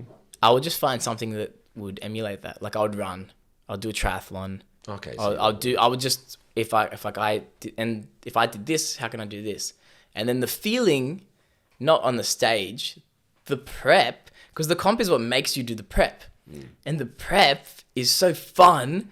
Like, if you do it right, it's so fun. I haven't heard it fun. You're the first person to say prep is fun. Why does everyone say, oh, it's so hard, it's so hard? Like, what are you doing to yourself? Just make it fun. I like walking around with my shirt off in summer. That's why I like Season B is the best. Yeah. Season A sucks. Yeah, you miss out on all the fun stuff of summer. I know. Yeah. But Season B, you're shredded, and then you're going into Christmas. You're looking food shredded. Tastes better. And you look amazing. Shirt off. Yeah, that's it. Up a bit. Why would you not want to do that? I don't get it. I agree, man. It's fun walking. Season B, you're bloody ripping up in wintertime, which is the perfect time to rip up. Yeah. And autumn. Yeah. No, spring. So I didn't miss Christmas. No, I don't know how you do it. Well, let's talk about the person that can't miss things. 2018, Chris, this one, Vegas, cigars, pool, some kind of hospital breathing patient apparatus. What was that fucking? Oh, yeah. What's that? What was that thing? It's like the oxygen thing. They give you oxygen? Yeah, if you pay them. Yeah. Yeah, of course you pay for it. That's what. But yeah, just to recover after a drink, get some fresh air, and then. So you can keep drinking. Yeah. But I was 20. I was 21 here, by the way. So hang on. Yeah, so tell us about your travels. Vegas, is Vegas a cool place? Vegas was fun. Vegas is pretty cool. Hey, Chris, this guy goes hard. I'm telling you, I didn't see much bodybuilding. I saw more partying. I saw more partying. All right, I'm just telling you, more partying. That's funny. I'm very different dressing now. Up in suits. You know, you're definitely a fun guy. Yeah, so it's Vegas was good. Yeah, Vegas was great. I quite enjoyed it. Okay. All right, we're going to go hot topic. Hot topic time. Chris loves the hot topic time. Here we go. Okay. I need your opinion on this. And Chris as well. Did we go to the moon in 1969? And why have we not, or why can't we go back? I don't reckon we did, eh? Wow. Chris? We did, and America did. Yeah. Chris, do you reckon we did? Yeah. We went to the moon? Yeah. Seriously? Yeah. Wow, I would have thought. Nah, I reckon maybe we can now. Why don't we go I now? just don't Why? reckon we I don't did, think we eh? did. I don't think we did. I don't reckon we did. Mate, we I went wish up- we- the our, thing is, I used our to- microwaves are more intelligent. I used to think we did because if we didn't, that sucks. Because that's like this is what man can do. We can go, but then again, yeah, I think we could now though. You know, how people don't But believe why don't that we we go? can But, exit. but the- why can't we go to the Well, moon? what's there? That's What- the question. What's No, there? but what was there when we first went? Obviously, we were trying to. It was a America. space race. It was a space Russia, race. right? Yeah. Russia, yeah. But what I'm saying is, why are we going to Mars? Why aren't we just going to the moon to show that we did it and to show, like, why are they also, from what I heard, they said we've lost the technology. Like, what, I don't understand, Chris. No, not really. We have better technology, Yeah, that's right. and we don't require people to go to the moon to explore stuff there because it's too risky to send people there. Why would you risk a person when you can just send a machine? But why don't they send the machine They do. to the moon? Yeah. Do you think Mars is real too? Do you think that's just high definition? Oh. Videos? I think it is. There's a rover and stuff. Yeah. Really? Because apparently the video of the new rover is like the size of a giant truck. Yeah. It's not like this little You thing know, that you imagine with like this little PlayStation yeah, controller. it's but then huge. It's It's not like- like one of those toy cars you had when you. yeah. So it's like a giant thing that can withstand a lot of damage. Turbulence. Yeah. Oh. Yeah. So listen, I hope so. I hope I'm wrong. That'd be cool. Because then it's like this is what humans can do. But let's go conspiracy. Yeah, that's it. We're trying to get some ratings. We're fucking not growing. There could be so many there could be so many reasons to lie about things like that. I think space and wars is a great money laundering system. Yeah. Just make people invest into something that is unattainable, that blows things up, but also we fly to space and we don't have to come back and tell you anything. We'll send you back some videos or we'll create some videos, but you've spent, like $1 billion to fly this rocket ship somewhere, but that's $1 billion. Yeah. Like, I don't know. I just feel like it's a big money laundering system. Do you reckon anyone's ever been to space? Like back then, you know how they had the first people in space? I think Before the look, moon I don't know. landing? No, I did. I know I was a firm believer. I've always been a firm believer. But from what I'm seeing at the moment, what I'm seeing is money is key. It's just a money system. Everything is Everything's about built- that. Everything's built around money. So what I'm trying to say to you is that everything you've got is a photo, meaning, well, Chris can. Firstly, tell me something. Avatar, the movie. I mean, why not tell me that's Mars? Because the director gave me a movie that looked real.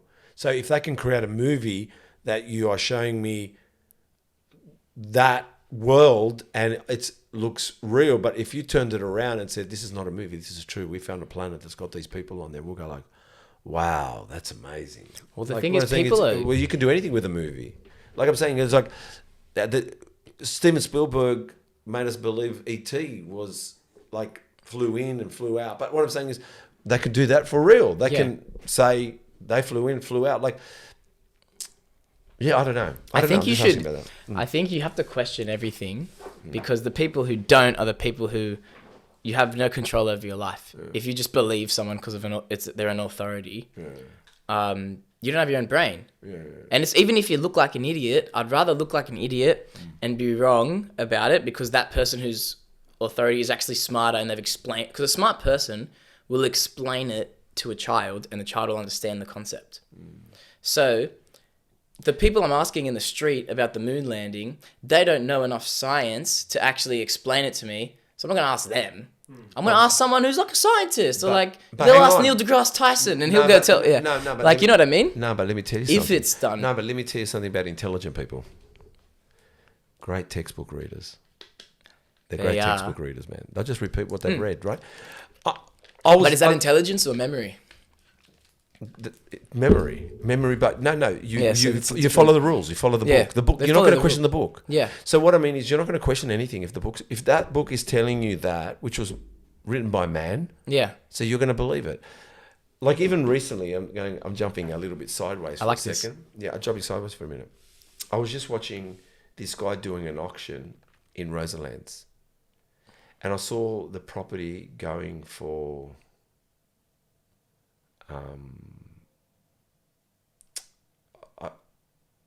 I think he said $6 million. But hear me out. This guy's a great auctioneer. He's great. He just knows how to pump the price up. And even Mark Boris, he knows how to give you bank loans. Mate, you're creating unattainability. In other words, eventually, who can attain what you're asking for? Good on you, mate. You sold it for $6 million. I just hope your grandchildren can buy it for $12 million. Like, Yeah. what are you guys doing? Like, is your ego that big that you are liking to break every record under the sun for your ego when you're making it unattainable? Your parents can't rebuy that. Maybe your friends and family can't afford that. But you go home selling a $6 million property and you think you're the man, you just fuck the market. So in other words, when people keep saying inflation, and you're just textbook reading. You guys are making everything unattainable. Meaning you're the best auctioneer. Well, maybe your kid's best friend's parents can't afford that house because you just made it unattainable, mate. But that's true because that's a very big scale thing. But we live in a competitive world, right? And like, I'm not saying that I could do that, right? But just say we live in a competitive world, and what that does is competition raises the bar. So then we can't really, even if we can't attain it now, we can't play the victim on, I can't, because then we're like, oh, let's not even bother. Let's not even bother if your goal is to buy the house. Let's not even bother buying the house. I'm just going to rent and I'm just going to, if that's your goal. But right? let's say you can buy the house, but are you actually buying the house or are you buying a loan? Yeah. So what I'm getting at is, and I'll use this example and then just quickly, how old's your dad? 62 All right. Same house you guys have been living in? for a while. Yeah. Maybe like very young, like maybe 2 or something. You got there 2 years Yeah. old. What area was it, if you don't mind? San Susie. Oh, great area. Yeah. All right. Without being rude, how much did your dad buy the house? I don't know the number, but it Like would have roughly. I don't know. Back then. Back then, or 20 something years ago. More, probably more, yeah. I don't know, like a 1 point something. It might have been less. Not back yeah. then, no. Well, I don't know what it's worth now. I'll give you an example. They double now, don't they? Yeah, no, I'll give you an example. Like your dad, Chris, I'm assuming your dad is a good worker. He's a good worker. My dad was, I think, an okay worker. What I'm talking about is when you talk about competition and growth. I keep mentioning this, that my dad bought his first property, $22,000. Now you're going to say, no way, but you can't have it for $22,000 anymore, man. That's ridiculous. It's got to go up. Yeah, no, it did. But what I'm saying is, at that time, my dad was probably earning $4,000 a year. So that's what he was earning. The property was 22. My dad was earning $4,000 a year. Yeah? Mm-hmm. But my dad never wanted to get promoted. He was a gardener. He liked gardening for the council. So my dad never put up his hand for promotion, never put up his hand for a pay rise. His wages increased. Guess how much my dad's wages were 5 years later, 6 years later? He was on $30,000 a year. My dad could pay his house off in a year. So, your parents' house now, what's it worth, do you reckon? Just tell me. I guess the area. Just say what's it worth today? 2 something. All right, maybe. let's say $2 million. Yeah. No, it's $2 million. Okay. Let's just say that. Can you earn $2 million a year? No. Yeah, but my dad did it without even trying. So you need to be a director. Yeah, Ownership. you need to make some cash. Yeah, but I'm talking about What does a CEO make a year usually?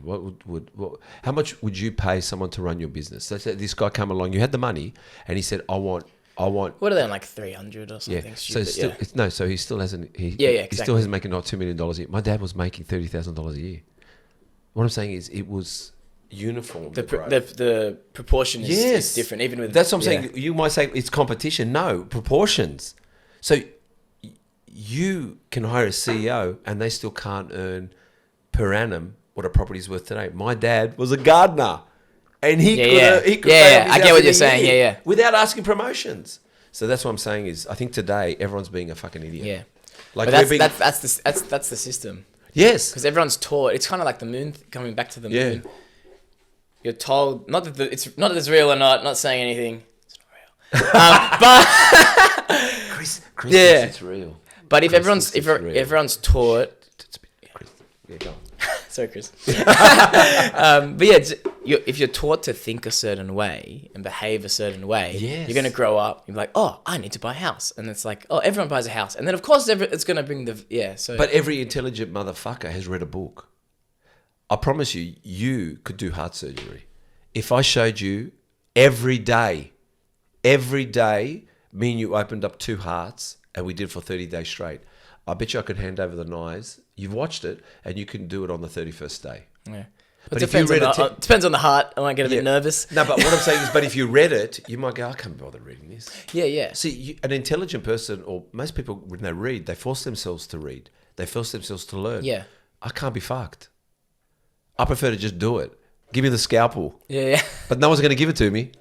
Yeah. Does that make sense? Well, that's the thing. So I guess there's precautions with it. Yeah. But that's what I'm saying to you. So these people are pumping auctions like they're fucking heroes. Yeah. But you don't even earn per annum what the property's worth. My dad did. And he worked at Sunbeam. My dad made irons. He never wanted to be a boss. He never wanted to own business. He never bought properties. Yeah. But his wages exceeded his wages exceeded the value of homes. And when I bought property, I'm not that old. Do you know, when I bought properties, it allowed me to still go to Europe, buy a Harley Davidson, buy sports cars. There was so much spare money. I didn't lose it over properties. Property, you locked yourself in, but it wasn't so far reached. Now, like I said, $2 million. It's for you, listen, $2 million for you to have 25% of that in earnings you want to make. You got to be on $500,000 a year. So what I'm saying is, it's, unless you are that competitive, that much wanting out there, no one can be the CEO. No one wants to be a CEO. Yeah. That's what I'm saying. Is, but you know what? There's advantages of living in this time and disadvantages, right? So that's obviously a big disadvantage. But people can make money sitting on their fucking ass on a computer.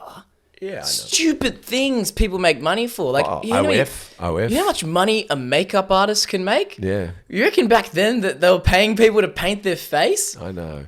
But what barber's like $70. No, but what I'm trying to say to you is, no, they make money. No, don't get me wrong, there's money. What I'm trying to say to you, no, they make money. I'm saying everyone's putting in, like what I'm trying to say, can you make the property market today per annum? On a normal thing, nah. What I'm saying is, back in the old days, the Italians, the Lebs, the Greeks, they could. They just had to work. And their wages rose. Properties rose, but it kind of rose accordingly. You would, like, it's just I just feel people are so fucking brainwashed that they're looking at records. They're looking at new highs. A new high. But what about wages? Yeah. Where's those highs?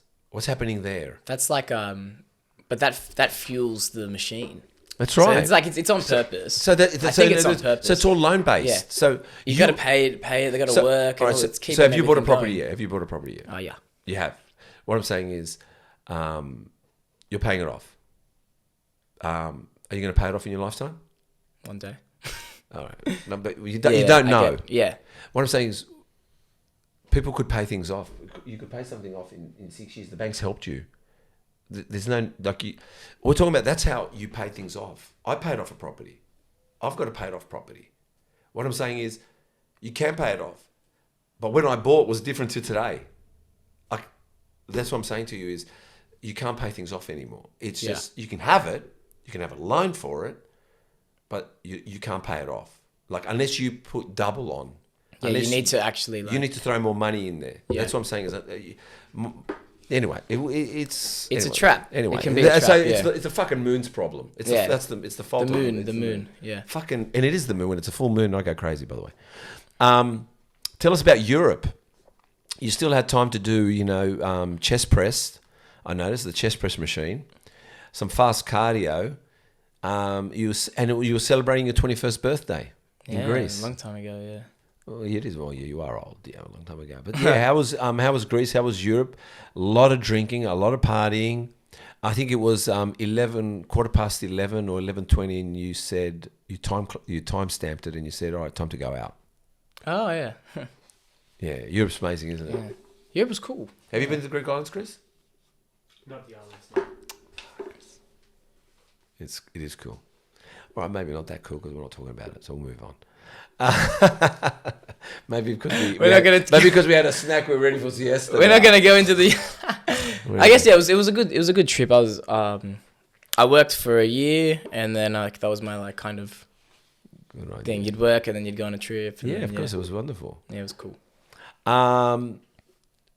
So you tell me about how many comps have you been in? Tell me, name the comps. From the start. Okay, I tried a bit. Okay, the first one I did, I was 19 in 2017.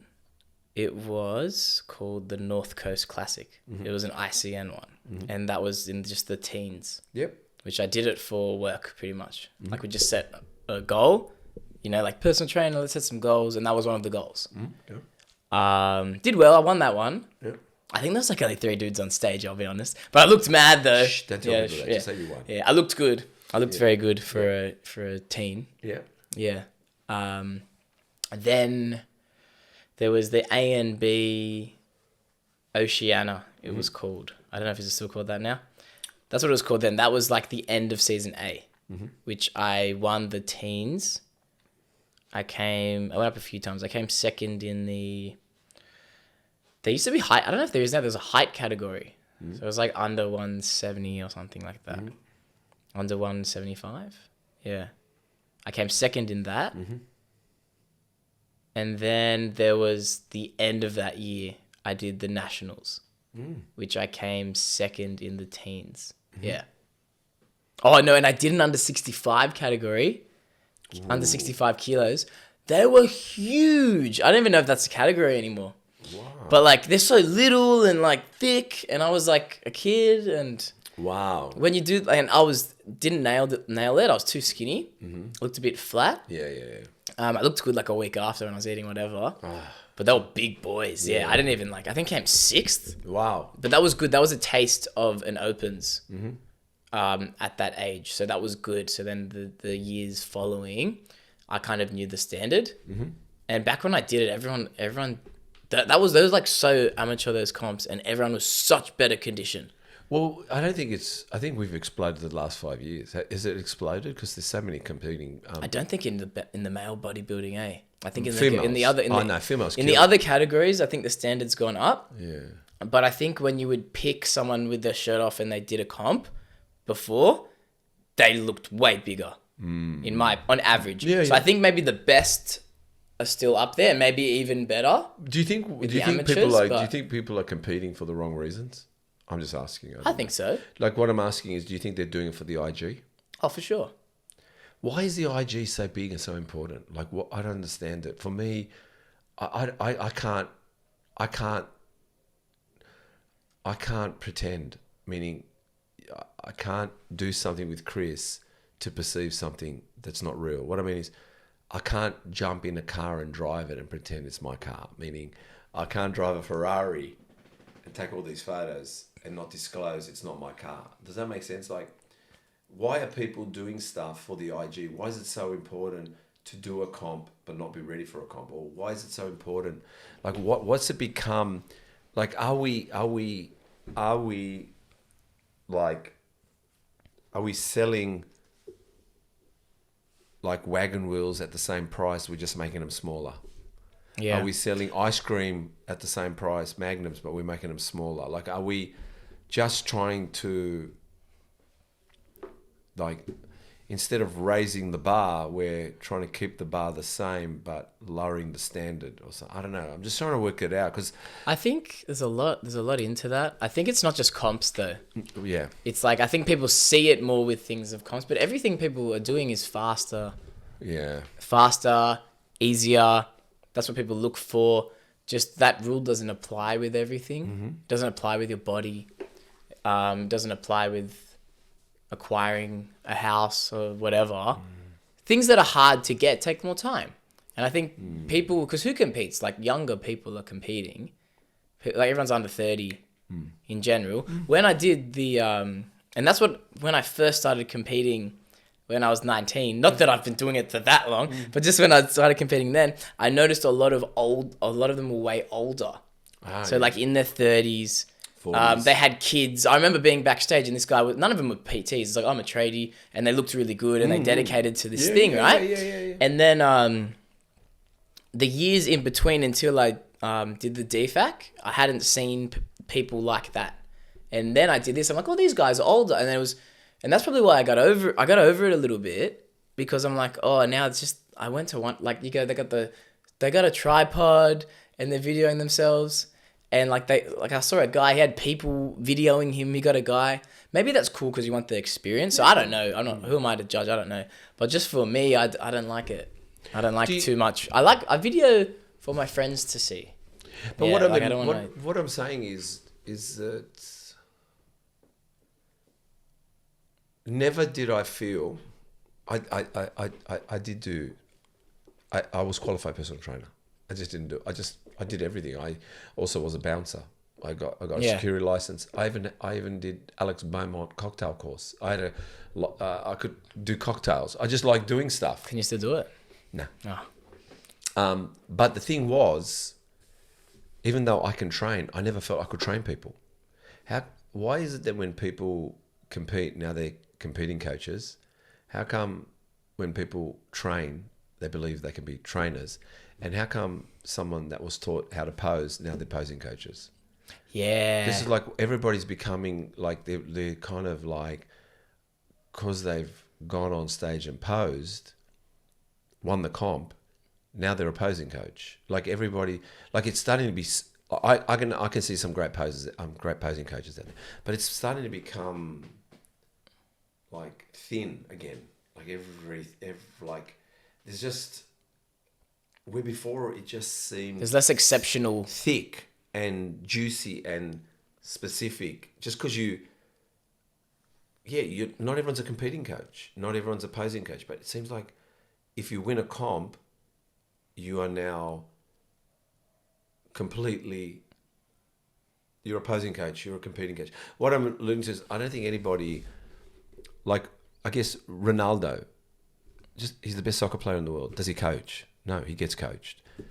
Does Ronaldo, like what I'm saying, he's just, is he the dietitian for the team? No. Is he the stretch coach for the team? Like there are guys that are, and there are guys that there's people that coach, do it better. There are people that coach Ronaldo that can't play like Ronaldo. They can just coach him to be the best. That's what I'm saying. Is it seems like everybody's becoming an expert now in the field. I think what it is, that's though, what I feel. I don't know. I think it might have, I don't know, because I haven't been alive that long, but I think it's always been like that, that there's been a lot of shit and there's a small percentage of good. But I think we can see a lot more good because of Instagram. Like we can see the best physiques in the world. We can see the best coaches in the world because we're just there. But we can also see a lot of shit. Like, so there's a lot of copycats. Look at Hardy's Evergen coach, Hani. Is Hani or Hardy? Hardy is the one competing who won. Oh, Hani trains him. Hardy's coach is Hani. Yeah. Say it 3 times. No, I'm not. But he trained Chris Bumstead. Look at his body. He doesn't look, I mean, he's not a built bodybuilder. I mean, he's probably got a good body under that shirt, but he's not a bodybuilder. He's a great coach. just because you see someone with a great body doesn't mean they're a great coach. That's what I'm trying to say. Yeah, for sure. Like, Well, the genetics is a massive factor. no, but the coach can get the best out of you. Yeah, definitely. It doesn't mean so. The coaches get the best out of Ronaldo. Ronaldo plays better soccer than them. Yeah. So what I'm saying is Ronaldo knows his place. It seems to say everyone's starting to become like. I just feel Lee Priest never had a coach. Many people in the 90s and in 80s never had coaches. I'm not saying you shouldn't have a coach. I'm saying that I think there's too many coaches. I agree. There's too many personal trainers. There's Yeah. too much of everything. Like, because it's given away on the back of a cornflakes pack. Yeah. But I think the reason why there are so many coaches is because there's so many people who aren't training long enough. Yeah. Like what I said, who haven't figured it out themselves. Yeah. And they want to fast track that. That's the only way to acquire that knowledge before the coaches. You'd have to train for 10 years. Yeah. Say, oh, that didn't work for me. That didn't work for me. This, and you go through all this process of trial and error. And then in that process, you're not just getting better with yourself, but you're growing as a person. Yeah. So now you're like, okay, I know what it's like to do too much cardio and be that tired and be dizzy, and I shouldn't be driving because I'm going to crash my car, which I've done, by the way. Yeah. And like all these other things, and you're hurting when you make the mistakes. You're feeling the suffering. Yeah, yeah. So then you can really, you kind of earned it in a way. Yeah. So because there's that in a lot of aspects of things, people are getting, I don't know, what do I know? But people are getting things without going through the process. And when you get things easy without going through the process, when something comes your way and you haven't gone through the process enough, you don't know how to solve the problem yourself. No. So you're shit. You're That's nothing. right. You're like it doesn't matter what you have. And like, I'll only talk in bodybuilding because that's like the thing I feel I'm all right at. Yeah. Whatever happens, I'll figure it out. You know what I mean? If there's an injury, if there's a sickness, Yeah. I'll crack the code. Yeah. Doesn't matter how long it will take, I will crack the code. I will look at this objectively, and I will try different ways, and I will record everything, and I'll come up with an answer. So people don't really do that, and they don't do it with a lot of things in their life, and that's why like I think that people are always like playing the victim. And they're like, oh, this happened to me. I can't do that. I can't do that. I can't do that. And obviously the house thing, yeah, that's a real hard one because that's a very difficult task, what you're saying. But I don't want to look at it with that mindset because, yeah. No, But I get what you're saying. No, there is definitely, so there's got to be realism. You got to be realistic about things. But I feel some people look at everything like that. Yeah, they look at everything like that. I need someone to help me. I need something to bail me out kind of with I'll tell you something quickly because the smaller things. Yeah, you but know? I'll tell you something about the housing thing you just mentioned because you don't want to think like that. Yeah. All right. So you want to buy in Sydney, yeah? Yeah, Just one so day, yeah. You want to buy. One day you have. Yeah, Right. but you know what I mean? Like, No, you want to buy in Sydney, yeah? But what I'm saying is I want to buy property. but should you? No, but I want to buy property and I want to buy property and believe not only can I buy it, it's attainable. Maybe Sydney's not. Yeah, that's what I was going to say. So I'm Yeah. saying to you, you are being very narrow-minded. I'm not. Yeah. I will buy property according to what I can afford, but what I get in return in investment and also demographically how it works. So I'll give you an example. I can go to any state in Australia and I'll look, is there a school system there? A hospital? Wait a minute. Is there an Audi dealership? Yeah. Is But there a that's chemist? yeah. Is there accountants? Is there a lawyer firm? Is there a courts? Buy in that area. Yeah, but that's what I'm talking about. That's what I'm talking about. So Doesn't like, be Sydney. people are like, I want to go do a comp, and I'm like, why don't you just try to get a 6-pack first? Yes. You know what I mean? Yeah. So if it's like, all right, if the goal is to say I need to buy in Sydney, yeah, that's real hard. But why don't you go Queensland or wherever else? Because that could lead to the next thing. So what I'm saying with the bodybuilding Yes. and again the coaches, maybe you should learn how to train. Or maybe you should get the body before the comp. Yeah. And then we know it's attainable and Yeah. then we can dial it. Yeah, and not just get the body, but maintain the body. Yes. So there's one thing to achieve a body, but then you're like, are these things sustainable for my life? Yes. Because who cares? And as I say to my clients as well, when they talk about the extreme diets, say to girls, it's one thing to get into the dress, but Can you stay in the dress? can you stay in the dress? For 2 years? Yeah. Because what the definition of successful weight loss by, I forgot whoever came up with the term successful weight loss, is to hit the goal weight and to maintain that for an entire year. I've never heard it that way. It's a perfect. That way is to the say it. definition of Isn't it? successful It's a weight good way, loss. isn't it? Yeah. If you have not maintained that weight for a year, I don't give a shit if you lost 40 kilos and gained 20 back. It's not a successful weight loss. Well, to be honest, So that's the situation. or I'm going to go somewhere. So bodybuilding for me, I'm going to go something with this, and I want you roll with it. I don't want to hear bodybuilding for you. I've watched people go into comp. I've watched them go into comp, and they look fucking amazing. I see them out of comp, and I said, how did they ever think about doing comp? Like, it's not even a shaped body. What I mean is, if you diet down, PEDs, Yeah. you name it, you take drugs, you can form any body, but you have to go home. Yeah. What's home look like? And when they go back home, you go, where's the hammies there? Where's the six pack? Like, what happened? You're not the same person. What I'm saying is, I've never competed. You're seeing what I am. It's your base form. So basically, we can go from that if I want to compete, because I'm going to come back to this. What I'm saying is, I'm not, don't get me wrong, guys, I'm not talking myself up. I'm trying to say, you're right. How about you get to the point, stay at the point, and then exceed that point to come back to that point. Yeah. In other words, and that's okay. And that's okay, yeah. At least you've got a better home to come to. Yeah. But you're going from no six-pack, X amount of percent of the body fat, you're going into 5% body fat, and you go back to that. How about you go from that to this, stay at this, and then go to that? I think it's right, there's stages. Exactly, right. And that's what I'm not as impressed anymore when I see like a bulked up. And now listen, if your goal is to bulk, which like my sport, that's what it is. But if someone says it's a one-off thing and to do the comp, which is most people, they just want to do one for like to tick off the list, which is cool. It's not a problem. It's important to set goals. Yeah, of course. But don't you want to learn something from that goal that you've achieved? Well, So like, I don't know, for example, I did my last comp and then I never tracked my steps ever. This was the first comp I tracked my steps, and then I've tracked my steps. I still track my steps. Good. Because when I track my steps, I'm a bit leaner. And then like your calves are carved out and your hammies and your glutes. And I'm like, oh, so if I do that, then I get to keep that look. I'm like, that's a cool look. it's a cool look. Yeah, do I need to be 5% all year round? No. But could I be 12? Could I be 8? Yeah, probably.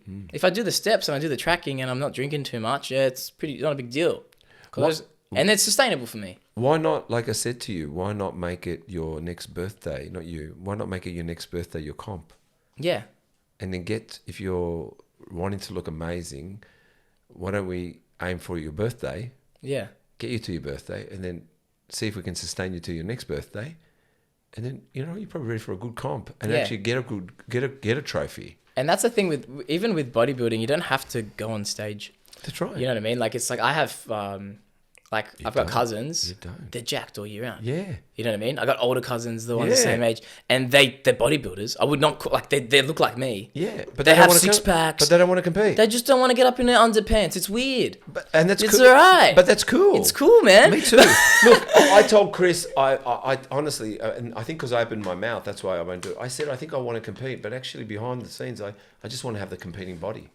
I actually don't want to go on stage. I don't like. I'm just saying, I mean, I want to compete, but I just want the body. Yeah. That's Well, what like I mean, I kind of prefer all the times around, or the body around the time period of the comp. Yeah. And all the fun I get to have. Yeah, of course. And how I feel. Right, like the going on stage is fun, of course. But, Look, it's not. It's a small piece, I feel. No, Yeah. I think something tells me I'd like to do it one day. I hope to do it.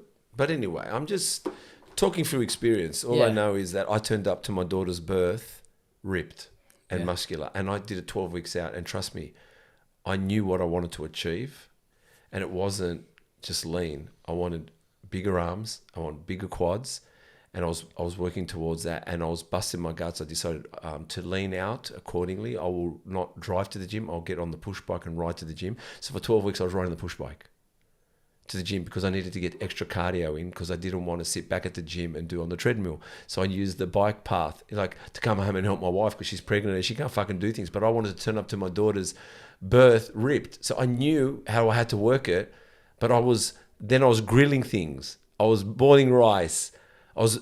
Everything was so measured just for a fucking birth. Yeah. But that was my comp. That's cool though. That's, You know what I mean? That's like the edge. That's the edge. Like, and then that's what I'm saying is like, and it's always like that. So I don't know. It's like,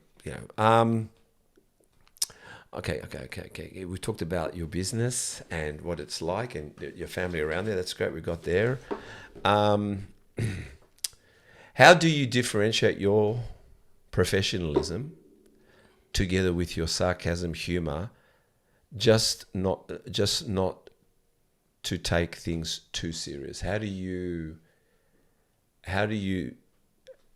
differentiate your professionalism together with the personality you put forward? Do you find it hard sometimes? Yes. Why? Oh, not anymore. I think because like what I'm saying, not do you everyone, like being good cop or bad cop? I've been both.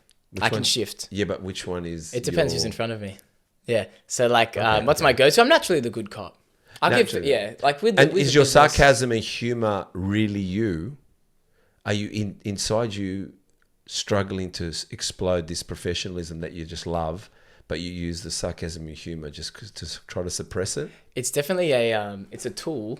Yeah. If I'm saying something quite blunt, I've got a little bit of a. Edge It's like to a it. sandwich method. Yeah. Yeah. Like for example, if I'm weighing in a client, I'm still like doing clients and stuff, and someone goes, Yeah, go on. Listen. they're eating too much. Yeah, and then they're saying, I'm thinking I want to go with. they're saying, oh, it's because I'm not eating enough. Yeah. You know, I'm like, listen, like I'm not gonna sugarcoat it because you eat that too. Yeah. And then like I laugh, but it's true. You're eating too much, man. Yeah, I'm That's listening. like sometimes you gotta like joke.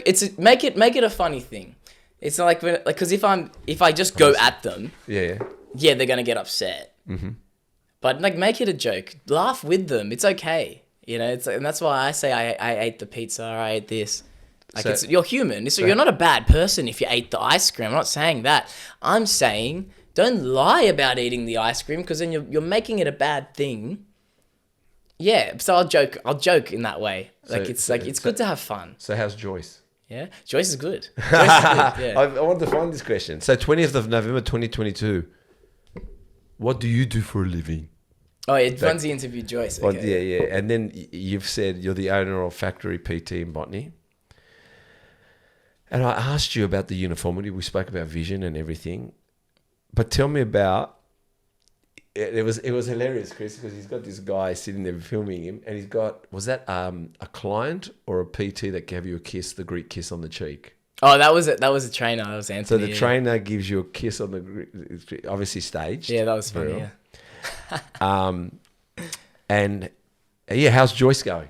She's good. She's still going. She's still Still going strong. Oh, he's really transformed Joyce, man. Honestly, Joyce, I got a special session for her tomorrow. She asked me, she goes, can you give me something with a bit of spice? And I was like, oh, okay. Oh, nice. So I wrote it on the wall so all the clients can see what the challenge. I made it challenge of the week. I wrote, and I said, let's see who does it. So I got a special little workout in store for her. Okay. Do you have a mentor or a mentor? So do you have a mentor or you mentor yourself by someone? Like, There's like the mentor myself by someone is like people I watch and stuff. Like? Oh, I like I listen to like old stuff. Mm-hmm. So like I've been listening to Jim Rohn recently. And I just walk and I just like hypnotize myself to it. Mm-hmm. But I listen to wacky stuff. Like I like spiritual things. Like I like Joe Dispenza. Ram Dass. You heard of Ram Dass? Oh, Joe Dispenza. Yeah. Yes, Joe Dispenza. Like Alan Watts videos. So I like stuff like that as well. Chris? Mm-hmm. You like this stuff? It's a bit out there for normal people. Yeah. The mood thing. But it's good. I like that. He's Yeah. fucking against us. I saw. He's gonna stab us. I've been seeing that priest at the Orthodox. Oh, not the Serbian guy. No, the guy that Yeah, what's his name? Murray, something like that. He was on Pat David. Yeah. I went to the church to listen. Everyone's going to the church. Yeah, go to the church. Why? Are you a strong Christian? Yes. Good boy. Yeah. Are you a strong Christian? What's strong? Like, what do you mean? Like, it's your truth even if no one else believes you. Like, it's where you go and say to yourself, well, fuck Steve, this is the truth, and I know this is my faith. My faith tells me to soldier on, to keep doing good. To like you can actually be the Cape Crusader. No one needs to watch you hand someone money over. Yeah. I am then, yeah. Okay. That's I strong. like, because I like the... So you go see him. Yeah, I saw him. I've seen him twice. Yeah, I went twice. Do you know John Sobe? Oh, I know who he is, yeah. He goes there. Yeah, really, yeah. A lot of people have been going to this guy, You're going man. to see this guy now. Yeah. Why are you going to see him? Well, my friend said, you want to go? And I'm like, yeah, right. What's his name again? I think it's Mari. Yeah, go on. like Yeah, that. yeah. Yeah, that was cool. It was a Bible study on a Friday. Really? And what they do is they get a verse, and then he breaks down the verse and says, How many what do you people? think it's packed. I got to come. It's like full packed, yeah. You going this Friday? Not this Friday. I'm going to Darwin. Yeah. Oh, you're going Yeah. away. That's right. What are you going to Darwin for? Oh, my friend said, let's go. We're going to go see some waterfalls and crocodiles. Well, I guess we're Yeah. going to see you in front of waterfall with Belvedere in your hand. Yeah, pretty and much. Cigars. That's the company.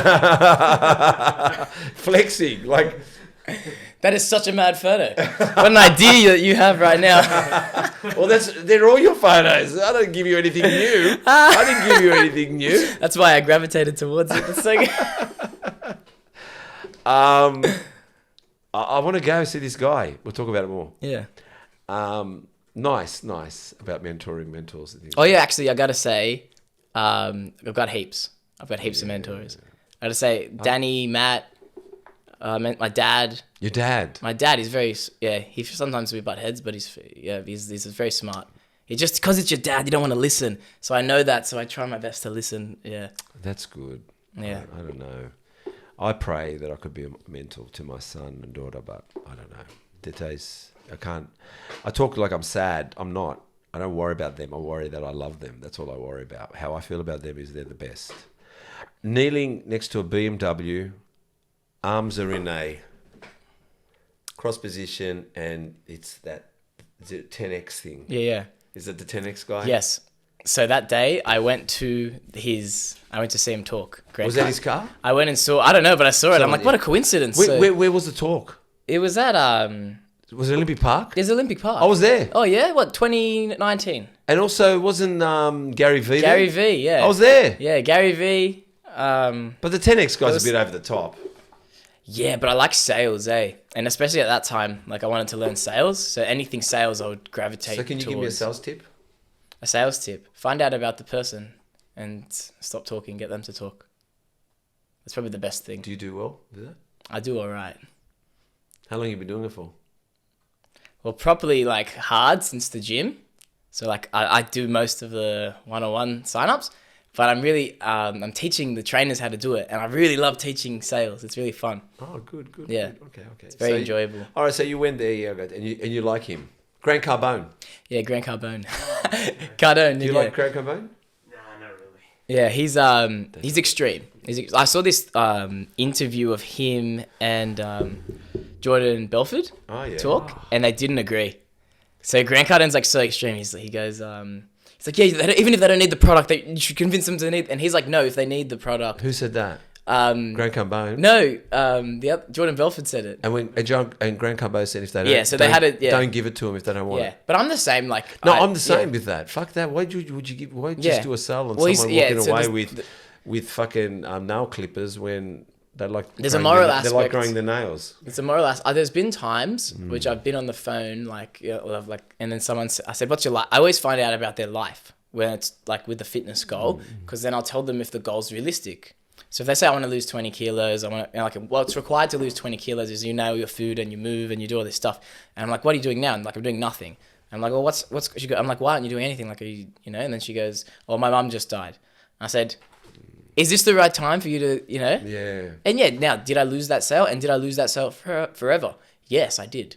But what am I going to do? Get this person, sign them up on a 12-month contract, get them excited, and then like they're just depressed and they're not going to come and then you know what that does? Your brand looks bad because they're not getting a result, and you got to hold them to things. It's not right. Well, so I'm a good salesman, but I sell what's good. I can't sell rubbish. I like that. Yeah. Did you come up did you just mean came to up say with that it. on purpose? Yeah, I'm a yeah. good salesman, but I sell what's good. Yeah. Yeah. I just said it now, made up. I make up a lot of I'm things. gonna write that on the wall. Write that. I'll put it on the calendar, Yeah, man. please do. And I'll tell you another few ones that I've come up myself with Chris during the podcast. But be scared. Just don't be afraid. Yeah, that's cool. Yeah, be scared. Just don't be afraid. You don't need... And the other thing is you can retreat. Just don't surrender. Yeah. You're allowed to step back and shift. Just don't surrender. Yeah, you can take a knee. Yeah, so there's so many little things. But my favourite one is no compliments, no criticism. No So in other words, you don't give me a compliment, you've got no room for, because there's no criticism coming. Yeah, yeah. Like you can come to me with a criticism, I'll say, give me a compliment. Yeah. How's my smile? Yeah. How's my eyes? And then you see me go like, Yeah. I said, then no criticism. Fair enough. Yeah, it's fair. It puts them in their place, man. I love it because we allow people to criticize us, and why should they when they haven't given us compliment? So how about you going with that? I'm telling you, try it. And I'm going to teach you one more thing from a manager's course I did with HSBC. HSBC sent me on some really amazing courses. They pay big money for good courses. When you're going to discipline someone, don't start with a compliment. So if someone is rocking up late to work and you want to tell them they're late to work, don't tell them, look, before we start, I just want to say you always dress appropriately at work. It doesn't work that way. You go in with one narrative and that's the narrative. Also, you don't start with a compliment and then you finish off with a negative, like saying, man, today you did amazing. Just try to be on time. Yeah. That you just fucked it. So you just sit there and go, man, you did amazing today. Good on you. I want to tell you, I'm running late, but you got to not. Because you're not, that's not. But when they're running late, you say, look, man, I'm not impressed by you running late. It affects the clients. It affects everyone. You're better than that, okay? Yeah. That's it. Makes sense. That's what Just they be taught. direct. But that's what they taught me at the manager's course. You're confusing people. Wait, you're happy with me, but you're not happy with me. Yeah. You're not happy with me. Now you're happy with me. Yeah. It just sends the wrong message. I'm not happy. I'm going to tell you the unhappy story. But we always want to go, you know, so maybe saying to Chris, you didn't do a post, but you do great posts though. Like, and when he does it, that's when I go in and say, good on you. Thank you. I really appreciate it. I love what you just posted. But before we started, I just stick to maybe you didn't do the post. When I see the post, then I'm happy. Look, we've left that part now because we got the job done. Many people, I could hold on a grudge to Chris. Yeah, see, you did it late. It's up there, but you did it late. No, now I've gone there. We've already spoken. You just need to be... Choose your battles. And stick to it like it is. What's next for Dimitri? Where are we going with Dimitri next? Where are we smoking cigars? Where are we competing? And where are we going in business? Ooh. Where are we smoking cigars? Or Darwin. Yes, Darwin, yeah. That's funny. I don't actually smoke that many cigars anymore. I do at special occasions, yeah. What about shisha? Shisha? No, I never smoke shisha anymore. All right. Yeah. Well, I don't know. They're not there anymore. Or sometimes. Yeah, not like before. That's all right. Um, But before you say that, you like to party, yeah? not anymore. All right, what changed? I'm older. It's not as fun. Is it physical? Sometimes. Like, meaning you think that because you had a great body during all of it and you sustained the body well. Do you feel like there's more in you by backing off on that area? To go to the next level, yes. Okay. But it's also my mind. I want to stay sharp. It is the mind, isn't it? It's I not gotta about be the body. sharp, man. Yeah. Can't sleep up. Alcohol fucks your mind. Yeah, when I was just, and even eating crap, you don't feel as good. And if I don't keep my water, and I shouldn't rely on coffee, but I need a coffee in here and there. But I want to perform. I want to come into work. I want to get in at 5. If I train at 4, then I'm going to smash my training, smash my meetings. I'm going to be as intense as I need. And I want my first meeting and my first session to be as good as my last one. I want to fatigue through the day. Yeah. That's when people start sleeping up. I said, so is that perfect every day? No. But if me having a big drink on Saturday or having a few drinks on Sunday affects that, then I need to get rid of that because it's not in line with the goals that I have for the future. Yeah. One thing to get rid of, it's probably Chris to listen to and myself. Don't drink to commiserate, hear me out, and don't drink to celebrate. Because sometimes, you know, when you've got a deal, like, let's say now you scored a big deal and you go home, what's the first thing you think? I'll pour myself a glass of wine. Yeah. Don't. Because you're suppressing it. Yeah. You're suppressing the good feeling. And when you're sad and you have alcohol, you're suppressing it. So be sad. Like, go into the sad. Go into the happy, go into the sad.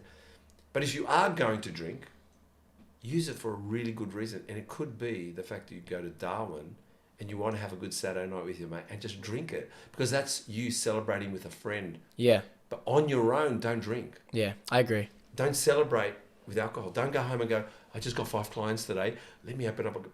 No. Be happy with peppermint tea. Yeah. Be happy that you're happy. Sit in it. Sit on the chair and the table go like this. You're not suppressing it. And same with sadness. Don't suppress it. But when you go out and it's a mate's wedding, grab a Belvedere. Yeah. Go, mate, it's your wedding. Yeah. It's your kid's christening. We're on holiday. But on your own, you don't need to drink to celebrate. Drinking is a moment of sharing. Yeah. So on your own, don't even look at it. You don't need it. That's the bit. If you can take the drink away on your own, the glass of wine on your own, the celebration wine on your own, everyone listening, the beer on your sadness. If you take away the lonely bits, you're already 90% clear-minded. Because that bit you go out with your friend, like, you're not going to annihilate yourself firstly, but you might grab a glass if you've got a girlfriend or a boyfriend, whatever it is. You don't want to be the big party pooper, but you don't want to have said, well, I've eaten KFC all week, I can't have KFC tonight. But I've had chicken and rice all week, I can have a pizza tonight. I haven't drunk all week, I haven't drunk for months, but I haven't gone out either. But I'm going out tonight. It's your Bucks party, it's your whatever. You know what? I might just have 2, but 2 good ones. Yeah. I might have 2 Belvederes with a bit of ice, and that's it. Nice, crisp, clean, white spirits. Yeah. Does that make sense? Like, Yeah, and there's a different. There's different states based on, like, what you experience in your life. Drunk is the same state. Yeah. So it's like, I know what it's like. Yeah. It's not as exciting. It's not. Yeah. No. If I didn't drink, do it, a drink of Belvedere, not drunk, in the celebration, you're present. Drinking a bottle of vodka Smirnoff off your nut, you're not celebrating. Yeah. So just stay present. So present is the most beautiful thing in the world. It's always your regret is when you weren't present. When you go home, you go, fuck, did I behave okay? What happened? Yeah, that's a problem, you know? But I was there. We were all there. When we go out, we get smashed. You're going home with your mate, or you're going home with a girl and you're saying she's a supermodel. Your mate goes, mate, you're going to regret it tomorrow. But yeah, so I feel Well, there's she thinks I'm a model too and she's going to regret it. It's an age thing. Right. Yeah, I think it's just It is an age there's thing. different, you got to kind of grow up. That's all it is. Well, you two, both of you are way ahead of me, let me tell you. Not now, but then at that age, Yeah, fair enough. we didn't have DUI buses. We could drive home drunk. Yeah. We drove home smashed. Smashed. The good old days, Smashed. I remember driving to a club once and I said to my cousin, I can drive. I just don't know where I'm going. I said, guide me. Just tell me left, right, left. And he goes, all right. So I drove. And it wasn't like he said, oh, my God, I should. He's like, he's drunk. He's going, no, all right. Well, just turn left here, turn right. I go, okay. Yeah. Hot topic before we go over the body. One more hot topic. Ready? Okay. We'll see what Chris thinks. Electric cars. Oh. Will they hand us over to the police? Shut down on an unpaid fine? Turn on us? And take away the joy of driving? I don't think they were going to turn on us. What? I don't think they'll turn on us. I think it could be fun with the driving if it goes faster. But then again, you want like car people. They're like, I want to control the car. That sounds like this? Yeah. Or do you like a fast car that's... It's the experience, yeah. Which car? Which fast car do you like? I won't make the same noise. I don't think I can mimic the row. But But can you do the electric car noise? I bet you can do it. I could do it. Yeah. You, What did you you're reckon? very good. You're Yeah. very good. No, sometimes. You know Yeah. what? Eight out of 10. Yeah. You know, wasn't as good as my Yeah. one. God, no, it wasn't. Can't be the master yet. You know, like it's not that. It's hilarious. Yeah, electric Yeah. cars. Chris, what do you reckon? I don't like them. I don't want an electric No, car. I don't want an electric car. Do you think that they are going to take us to the cops if they decide? Do you think it can get to the point? It could. I Do reckon you think it could. it Yeah. come to the point where they actually unpaid fine just shut you down? For sure. What about the Like your phones. Like you don't pay your phone shuts down. You got to Yeah. call them back to get back online. Yeah. That'll happen. Yeah. All of that's gonna happen. Yeah. Isn't that You, shit? you Can't leave Bondi. hopefully it's like when I'm dead, you know, all of that. But like it's a natural way of how it's going. Yeah, but the thing is, what I don't understand is why do we need to be controlled? We don't need to be But what I'm saying is why do we need to be controlled? because they can. Because if they control, Yeah, but why? What I mean is, what is it about controlling human beings? We're not that bad. Like we're bad, but we're not that bad. Huh? You're going to start a revolution if you're not. Okay. And that happened in the past. Well, it's true. Empires fell because the thing is though, when you push something too far, there's gonna be an opposite reaction. Yeah. So, just say we get pushed to a certain point where people say that's enough. That's when they'll stop backing. So the control goes as far as people let it. That's what it is. So if I'm like hanging out with you, we're hanging out, and then you're like, oh yeah, Dim, can I borrow some money? And I'm like, yeah, sure. And then you say, oh, can I borrow this? Can I borrow your car? Eventually there's going to be a line where I say no. Right? But what happens if I did take your car, but from your phone you could shut down the car because you want? Well, that's an shut it down advantage. on me? That's an advantage if Yeah, you but, took the car. but what I'm saying is, isn't it just better not to give them the car and everyone to have their boundaries and to learn no is no? Like, Yeah. Well, people got to learn that themselves. But the problem is people don't set boundaries. And you see it, and I see it with clients. They go to work and they work extra hours for like a random job, but they don't care. Or they take on favors and setting boundaries is probably the biggest thing that like someone learns like growing up. If you can do that, then you're going to have a good life. If you can say, I don't want to do that, I'm not going to do it, then you're going to probably live a pretty free life. But the only thing is people are afraid of that initial confrontation. Yeah, so that's the same with the electric car. If they put in a law saying everyone's got to do this, what if most people said no? Then maybe it wouldn't go through. Depends, right? They vote on things. That's the Spartan law. Yeah, that's a People won't Spartan come law. together. But if there's if there's something I don't agree with, you're selling your soul a little bit. If you're every day, if there's something you don't want to do and you're doing it, that's killing you. That's why people are sad and shit. They just don't want to do things, and they're doing it because they think they have to do it. 100%. Because there's some view that's been put on them, or they're scared how they look. If everyone thought freely, which I feel that most people around me do, but I know there's some robot people out there who just are like, what's the phrase? NPC? Oh, I thought you were going to say. Yeah. I thought you were going to say COVID. COVID, NPC, like, you know, the non-player character. They're just kind of existing, and they're just there. Like, yeah, you're nothing. You're just part of the machine. But They also say that they will build a system where, with time and approach, that you can fall in love with your AI. Like, they can create it to go long enough for a person to fall emotionally involved with their AI, because we are built to fall into emotions with things, with people.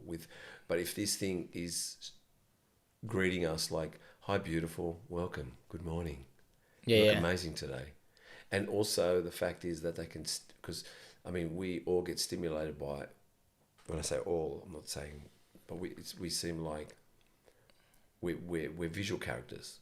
So in other words, we'll watch porn, we go to OF, but what happens if the OF person is an AI, which we all know, but she'll do anything we want because she doesn't have boundaries. But is it like a physical thing, or you're? Yeah. But this is the problem with people. How come we're not doing it? Us. Yes. Because we're not stupid enough yet. Maybe we are. If you're a young kid and you've been, just There's imagine a business here, guys. Imagine if you've grown up and you've been fed like the white rice and chicken, but there's burgers out there. Yeah. But you've never tasted the burger. You've only had the white rice and chicken. Then yeah, the AI thing might be appealing. But are you going to say all these people that had the burger, say, all right, now, sorry, no more burger. You have to fuck a robot. Like, it's probably not going to be the case. But I think, so you know what I'm saying? So I think people... They'll get there. Yeah, they'll get what they're going to do. I don't know if they can match that in our lifetime. I don't think I want that. But there's so many other things. Like, people do... They like the simulated version of things. Yeah. Like porn is an example. Yeah. Eating shitty food. Yeah. Or drinking. Like, they're simulating natural things that are, like, you have to kind of achieve in your life. Like, to have a good relationship, you have to go back and forth and butt heads and... to pick up a chick, you can't be fat, like too fat. Depends if she's fat. But if you wanted a girl who's 10 out of 10 body, you probably have to have a pretty decent body. You know? So like, the thing or is, something. You need to have some sort of thing that seemed... Well, you don't know someone's a brain surgeon until you talk to them, but you're always judging someone from far. So the way they look, it's always the case. But that's also a high value thing in, like, if it was like a career, that person's sacrificed a lot of years. So if someone likes that dude because he's a brain surgeon, he studied for however many years, like he suffered in a way. So there's still something that needs to be acquired. But if you're just saying I'm just like 14 and I press a button and now I have a hot 10 out of 10 robot girlfriend, like, that's weird. But that's a problem. That probably will happen. But you can do that. Yeah. No, I'm just saying, like, we right now, I think what they're doing at the moment is just dropping... Like a taste. They're just dropping drops on. Like, at the moment, like, I think hundreds of years ago, hundreds of years ago, I don't think there was a word called male and female. I'm telling you, there wasn't. For there wasn't marriage. There wasn't even marriage certificates. There wasn't death certificates. And babies were born in the jungle. So you're going back then, okay. No, yeah. So for them to assimilate where we are today, it had to take centuries. So maybe in 200 years, 300 years, there will be people called cucumbers. What I'm saying is you can be whatever you want. But if you keep just sticking drops by drops by drops by drops by drops, next generation drops, schooling system drops by drops, eventually what you and me thought didn't matter, because in the future they'll say, yeah, electric cars, yeah, they control us. Yeah. Like, no, we have to pay tokens to use these cars. Yeah. In other words... It's conditioning over generations, They'll condition it till they get there. But I'll tell you something where I think they can't. Do you know, it's world domination has been a part of any empire. They've all wanted it, to get world domination. Yeah. So me and you and Chris, we only know the Western world. What I'm saying is, what about Russia? What about Saudi Arabia? What about places in the world that haven't got Western media, haven't got Western values? Like, what I mean by this, COVID didn't go through every country. Not every country shut down. The Western countries shut down. Certain countries followed suit of the Western narrative. Like, do you know that China shut down? Or is it the Western media news told you they shut down? The thing is, you don't know. Did Russia shut down, or did the Western media news tell you Russia shut down? What I mean is, we're just told everyone shut down. Not everyone shut down. My friend lives in Switzerland. Yeah, they didn't lock down. They didn't lock down. So my friend, when I talked, he's on TikTok. He goes, no, we went on our way. Other countries went to bars. Like, those kind of countries, they continued. Like, what I'm trying to say is, what is real? You don't know, and that's the point. And that's so the that's what I'm saying. yeah. I don't think AI can take over the world unless the whole world comes together, and we think the whole world will. Muslim to Christian won't come together. Certain groups, certain factions won't come with the American Western culture. Like, this has ever been growing, and I think this is why empires fail, because they do get unity, because they get to a certain point that they can't crack through. Yeah. And they're trying to crack through. Like I said to you. What about have you seen Ancient Apocalypse? No. On Netflix? Oh, you gotta watch that. Yeah? Yeah. So it's the idea that You watch it? Yeah. the idea that humans like humanity, like how they said the oldest humans are like 100,000 years. How old is the human story? It's like 6,000. It's like the age of the Bible story. Yeah, you say, 2,000 right? years. Whatever. So you're saying that 100,000 years ago, there were people who had the same brain, could walk and talk, exact same person as you and me, and they were just hunter and gatherers for 90,000 years or whatever it is. I think they were in fourth dimension. I think they could do things we can't do today. I think we're suppressed. I actually agree. I think they could elevate things. Levitation, yeah. Yeah, I think so that's the thing. That's the thing. About, yeah. But what I'm saying is, if you build a nation on suppressing, and what does suppression do? Allows the and do you know money was created? It didn't come from a tree. So when they talk about like money had a home, there was a home for it. It's still got a home for it. There's a home for it. Someone owns it. It's owned. It's patented. It's a registered fig. You look at your notes, it's registered. It's a concept, yeah. So it's a concept. Stop scrolling. Do you want to score yourself $250 worth of Papa Macros meals? Now's your chance. Go to threeog.shop or Go to Papa Macros and use the code MuscleTalks at checkout. go get it now. Well, it's time to go over the body now. So let's go over the body. It's going to be a body part I'm going to give you. Mm-hmm. And all I want is one exercise, sets and reps. It's going to be repetitive. That's right. It's exciting. So the reason I say that is because we chop it down a bit sometimes and people want to hear the sets and reps. So if you said biceps, say preacher curls, and I said, yeah, how many sets of reps? You go, I like tricep. Well, we might put that on as a post, and they're not going to hear it because it's... Just get what you can from it. We want each one. So I'm going to start with traps. Traps.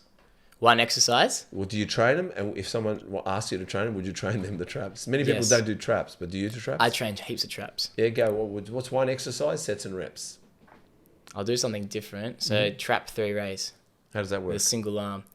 You get one dumbbell in your hand, you shrug back, and then you keep that tension on the trap, and then you go at an angle, and then you raise. You get that part of it. You can feel the contraction. It's mad. You got to do it. Backwards. Oh, yeah, and you're holding Yeah, it and in you go place. bang it. It's a light dumbbell, Backwards. and then raise up. Oh, yeah, So that's my yeah. favorite trap exercise. I never see anyone do it. I tell you what, no one does it. How many sets and reps? Oh, 4 to failure. Four to failure. Yeah. So Would you, when you say 4 to failure, I'm assuming, you tell me if I'm wrong, if you went too heavy there, you cheat a lot in it. You got to find the qualm. You gotta go find that light. center, don't you? You So got to go that's- light. Like, I believe on light doing that, you'd probably only get to 15. yeah. That's what I'm So assuming. like it should be. I kind of move. I don't rest too long with the traps, and I'd superset it with a rear delt or another trap Yep. exercise, and so maybe the first set I could get 15. The second I might only get like 8 to 12, and then like maybe the last one I'm only getting 6 to 8. You know, so I love it. I'm going to do that. yeah, fatigue them. Oh, I'm training with you today. What am I saying? I forgot about that. That's true. That's good. Delts. Let's go with front delts. Front delts, same thing. I like the superset, so I'll superset like a press and a raise. So, press, Yeah, touch incline front press. I like machines with presses. Are you At the talking about- moment. Yep. So like a shoulder press machine. Yep. And I'll superset that. You say front? Front. Yeah. And I'll do a front raise just with a plate. Really? Yeah. How many sets and reps? 4 sets of 10 each. Back and forth. All right, Yeah. 10 I like that.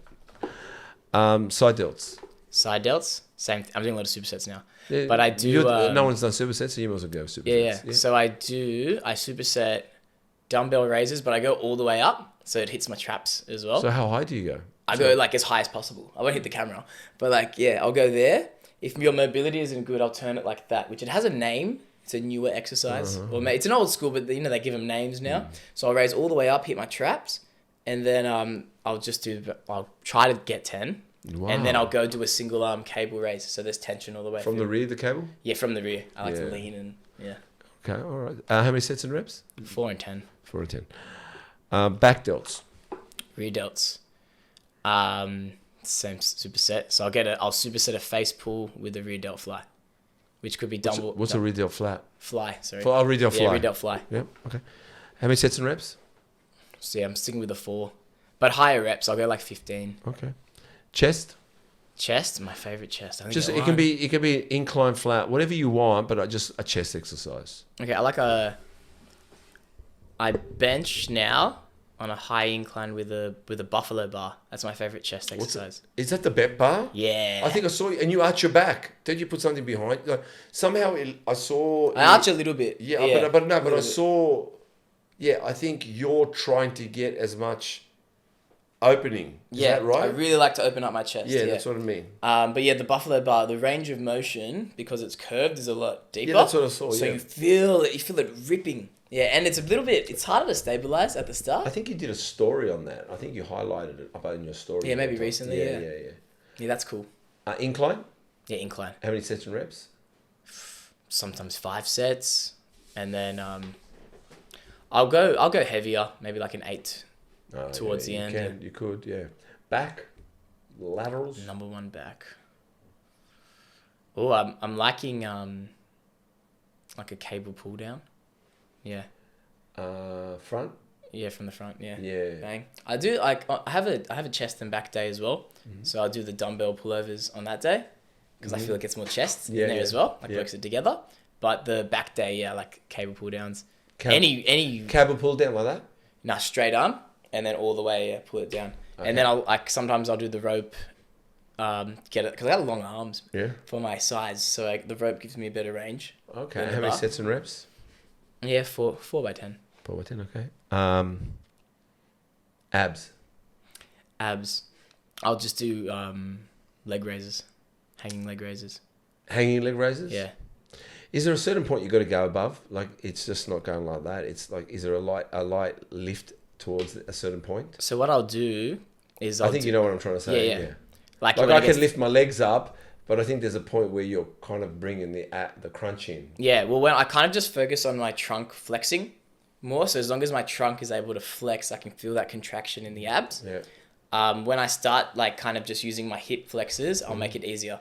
So if I'm doing straight leg first, and then I'll get that, and then when I start to feel my hip flexors engage, I'll bend my knees, and then and then after that, I'll bend my knees for however many reps. Then I'll make the range of motion shorter. So instead of going all the way up, I'll just kind of just contract, and then when I can't do it anymore, I'll stop. Okay. Sets reps. 100. Oh. Just go for 100, and then if you get 100 in a row, good for you. But if you don't, then just It's already hurting. yeah. Bicep. Biceps. I like the seated curls. Mm-hmm. Yeah, with dumbbells. I like loading a heavy dumbbell, and then I'll do like a cable after. How many sets and reps? Or 4 or 5, and then like 10 to 15. Tell me something. I've noticed lately, everybody, and I'm going to mention. I'll get to that point. Let me go next. Tricep. I like push downs. 4 by 10, like with the straight bar, and then like I'll load some stupid. Like I'll put it on the stack, and I'll just down. Yeah. How many sets and reps? That's probably like 8 reps, 4 sets. Yeah. Yeah. Okay. This is what I was going to bring up. Forearms. Do you train forearms? I did have a phase, but they're getting bigger now. Just doing like a lot more biceps, but I used to do a lot of things. I used to do my favorite one was I'd do reverse curls. Yes. A lot of reverse curls and thick grips. I was going to say, I saw reverse curls and hammer curls. I feel like they hit more of the forearm. Like I know everybody talks about, but if you look at that, this kind of really see that. That's a bit, like more engaging. But when I'm like this, I already feel this is tensing up. So like you said, when you got to use this to come up. Am I wrong in saying that? No, that's right. Yeah, it's just load as much weight in the hand as possible because your gripping is like a big part of. It's not just it's not just doing that. You're pulling things with your bicep.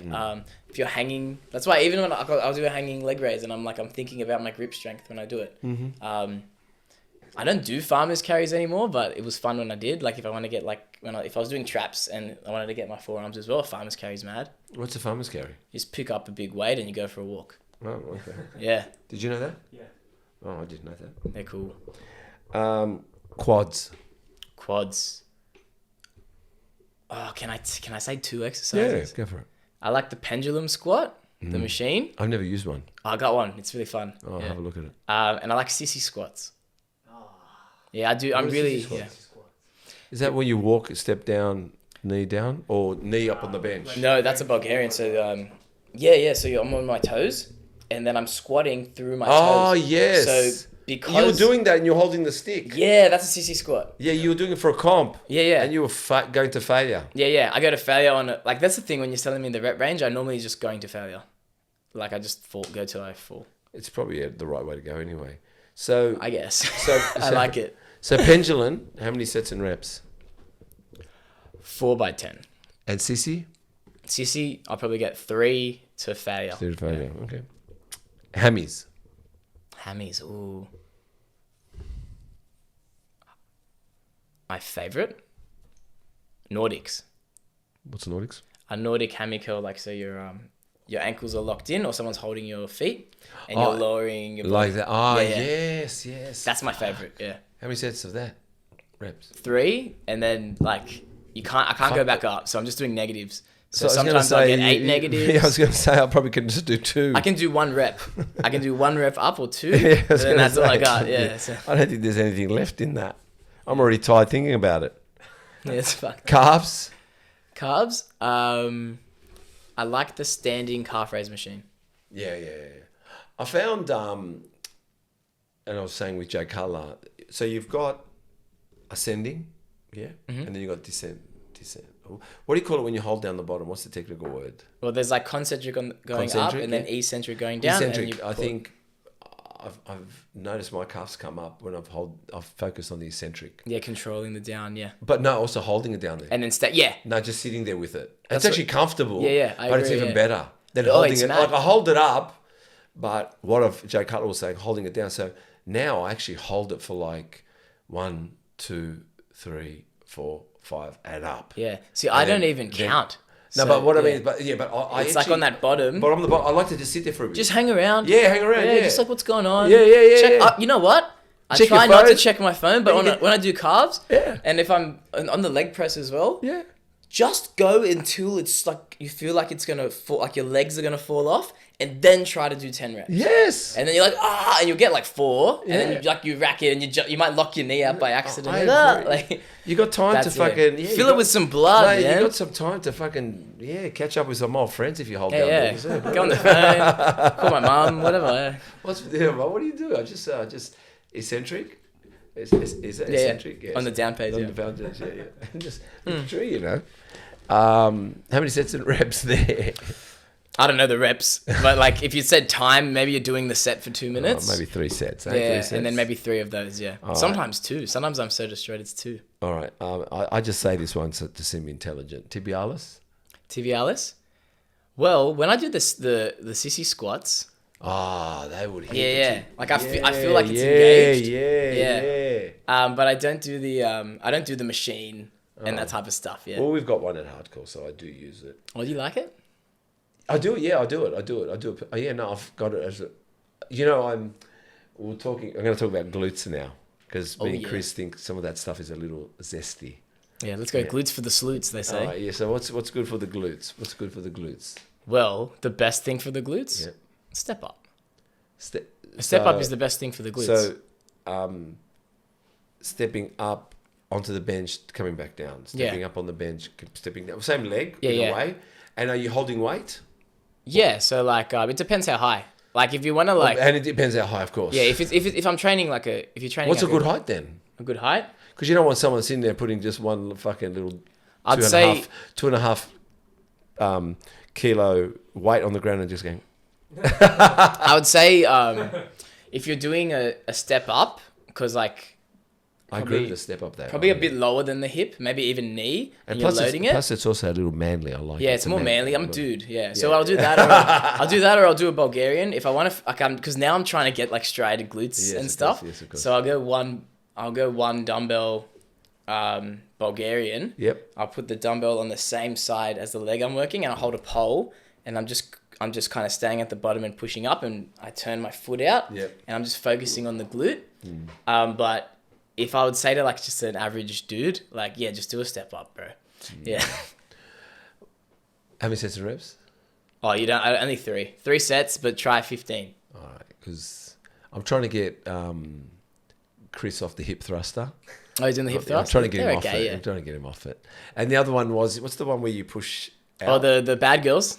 Yeah, I'm trying to stop him. Abductor, yeah. Chris loves Open the legs. abductor, yeah. I know you now. I had a... Last podcast. Last podcast. Wait, doing single leg kickback. You know what's funny? Turn it out, Hey, yeah. you know what's funny? I had this girl on. You probably know her. You know Philippa. Yeah, I do know. Yeah, she was on the podcast. Yeah. And I said something like, oh man, who does... I said, these hip thrusters. I go, which we're going to get in trouble again because it's racist. I said, this, they're just gay. She goes, I beg your pardon?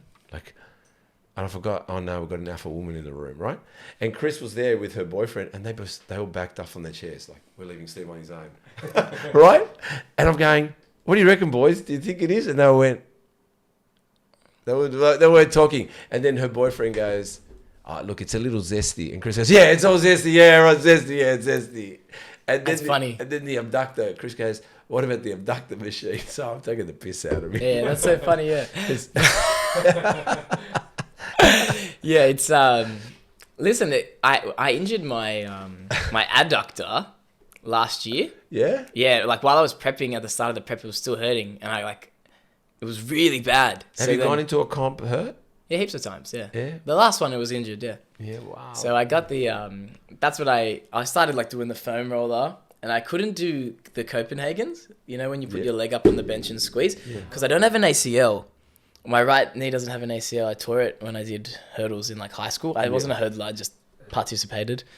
So if I put my foot there instead of my knee, the knee can buckle and I'm a bit scared. Oh, cool. So I started like squeezing a foam roller and then I eventually said, I gotta go do the machine now. So I started doing it and then I started supersetting it with the abductor. Just to get the glutes going. Because that was like I'll do like if I wasn't in my gym, like if I went to World Gym or something like that, they have the machines. Oh, you're okay at World Gym. Yeah, I'm sweet, It's yeah. woke there. Yeah, can they're do- alright. Yeah, you can do hip thrust. No one's gonna care. You can actually... as long as you're muscling. And you're allowed to have a tripod and videotape there. So Yeah, I'm a bit off the tripod No, but- in the gym, but yeah. Well, firstly, what a great podcast. But this is your opportunity to promote yourself. So how about you tell us where we can find you, both on socials. Tell us where your gym is at. Anything you want to share with us that people are on the edge of their seat right now saying, where can we find this guy? Yeah. So go. Well, yeah, we're in 3 Bay Street, Botany. The Factory PT. You could, if you search the Factory PT on Instagram or anything like that, you'll see us. We're big in body transformations, lifestyle. We have a good community as well. We focus. Joyce is yeah, there. Joyce is an example of that. We have. We're all about coaching rather than the actual just training people and programs and things like that, which we do obviously. But we hold people accountable to their goals. Nice. So you come in, you say, I want to do X, Y, Z, these targets, and then we help you achieve the targets. We hold you accountable till you hit your goal, and then hopefully you've learned something and you can do it yourself. So there's quietly you're going with the true philosophy of not just keeping someone there for the money, but actually sending them off to go and promote you for others to come. Yeah, of course, yeah. And then like, listen, some people do need Yeah, they should stay. always, No, they but just should like you stay. come in and you're doing 4 sessions a week, all right? In 2 years, you should be doing 1, you know? Now, especially the younger people, if they don't know how to, because we're getting people who don't know how to train, who are afraid of the gym, people coming back into training, or like elderly. We're not getting the superstars. You can go somewhere else.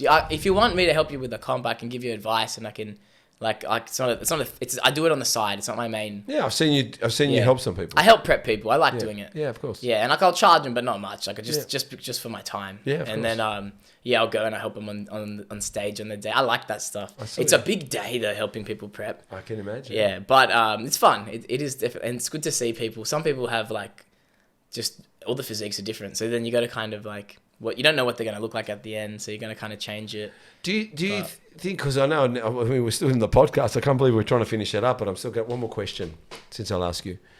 Do you think that sometimes they just keep people on stage for too long? Like, do you think they're not time conscious of... Oh, that's definitely the flaw in the bodybuilding. Do you but what I'm saying, do you think like they just drag it on a bit too long. Like they're trying to. Do you like what you're seeing? Let's keep going. Do you like what you're seeing? Let's keep going. Do you like what you're seeing? Let's keep going. Do you like what you like? Yeah. It's like a point where you go, I've said enough. Yeah. Like it's you know like, what's funny with that?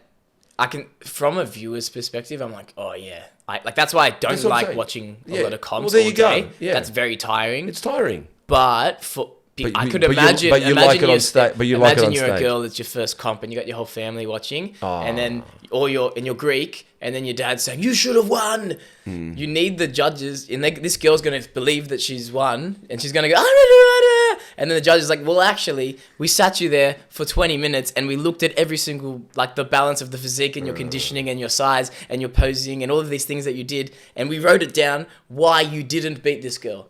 And then that's why they do it, because So they're doing it for the Greek and Lebanese community. 100%. Maybe Italians as well. They're not, No, they're not any Italians. better. Not the Italians. They're all right. I reckon it's for the Greek and Lebanese. It's for the community, Greeks, because man. we know that they'll start a fight, throw things, Yeah. and they'll be out in the car park. Well, imagine me, like a Greek kid. I'm like little, and then my whole life, my dad's told me I'm the best at this thing. No, not fair. And then I go up there, and then I see. I mean, even though they dragged it so far out that the Lebs and the Greeks are asleep because. Oh, is it finished yet? Oh, Yeah. and guess what? My family, they leave. They go now. They don't care. I've done it so many times. I They know, go and they I come know. back. Oh, good Dimitri. They don't care anymore. They know, they go like, Dimitri's on stage. Now we'll get a coffee. He's still on stage. Let's go get some snacks. He's still on stage. My friends at what was that IFBB one at Randwick? Oh, at the university? Yeah. So I did that one, the under 60, under 70. You did the IFBB? Yeah, I did. Pro League? Yeah. Good on you. Yeah. Which year was that? This year. Yeah, I did this year. You mean, 2023? Oh, sorry, last year, sorry. Which last year. season A or B? B. Yeah. Classic? No. I did under. There was a category in under 70s. You know what? I was there. Were you there? Was I there? Yeah, I think you were. Yeah, I was there. I was there, but I... Both were. No, you weren't there. You were at Wollongong. Yeah. We were having... Oh, we had oh, relationship yeah. issues. We had relationship issues that day. Yeah. It's good. I felt... You felt bad? No, I felt like I wasn't appreciated. Oh, fair enough. Sometimes you gotta, set some boundaries. Yeah, I had to tell my man that he has to appreciate me more.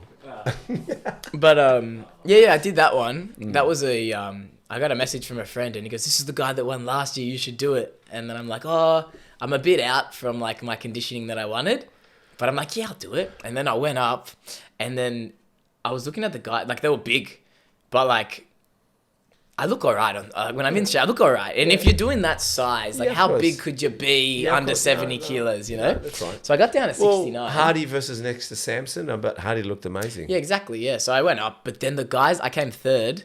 The two guys that beat me were natural pros. So top 3 was natural lineup. How good is in that? an IFBB comp. Yeah. That is cool. Yeah, I they were love good, I love yeah. it. I love that. I love that. I love Yeah, that. that was cool. Well, mate, I just want to say thank you. It's been absolutely my pleasure. Yeah, thank you very much.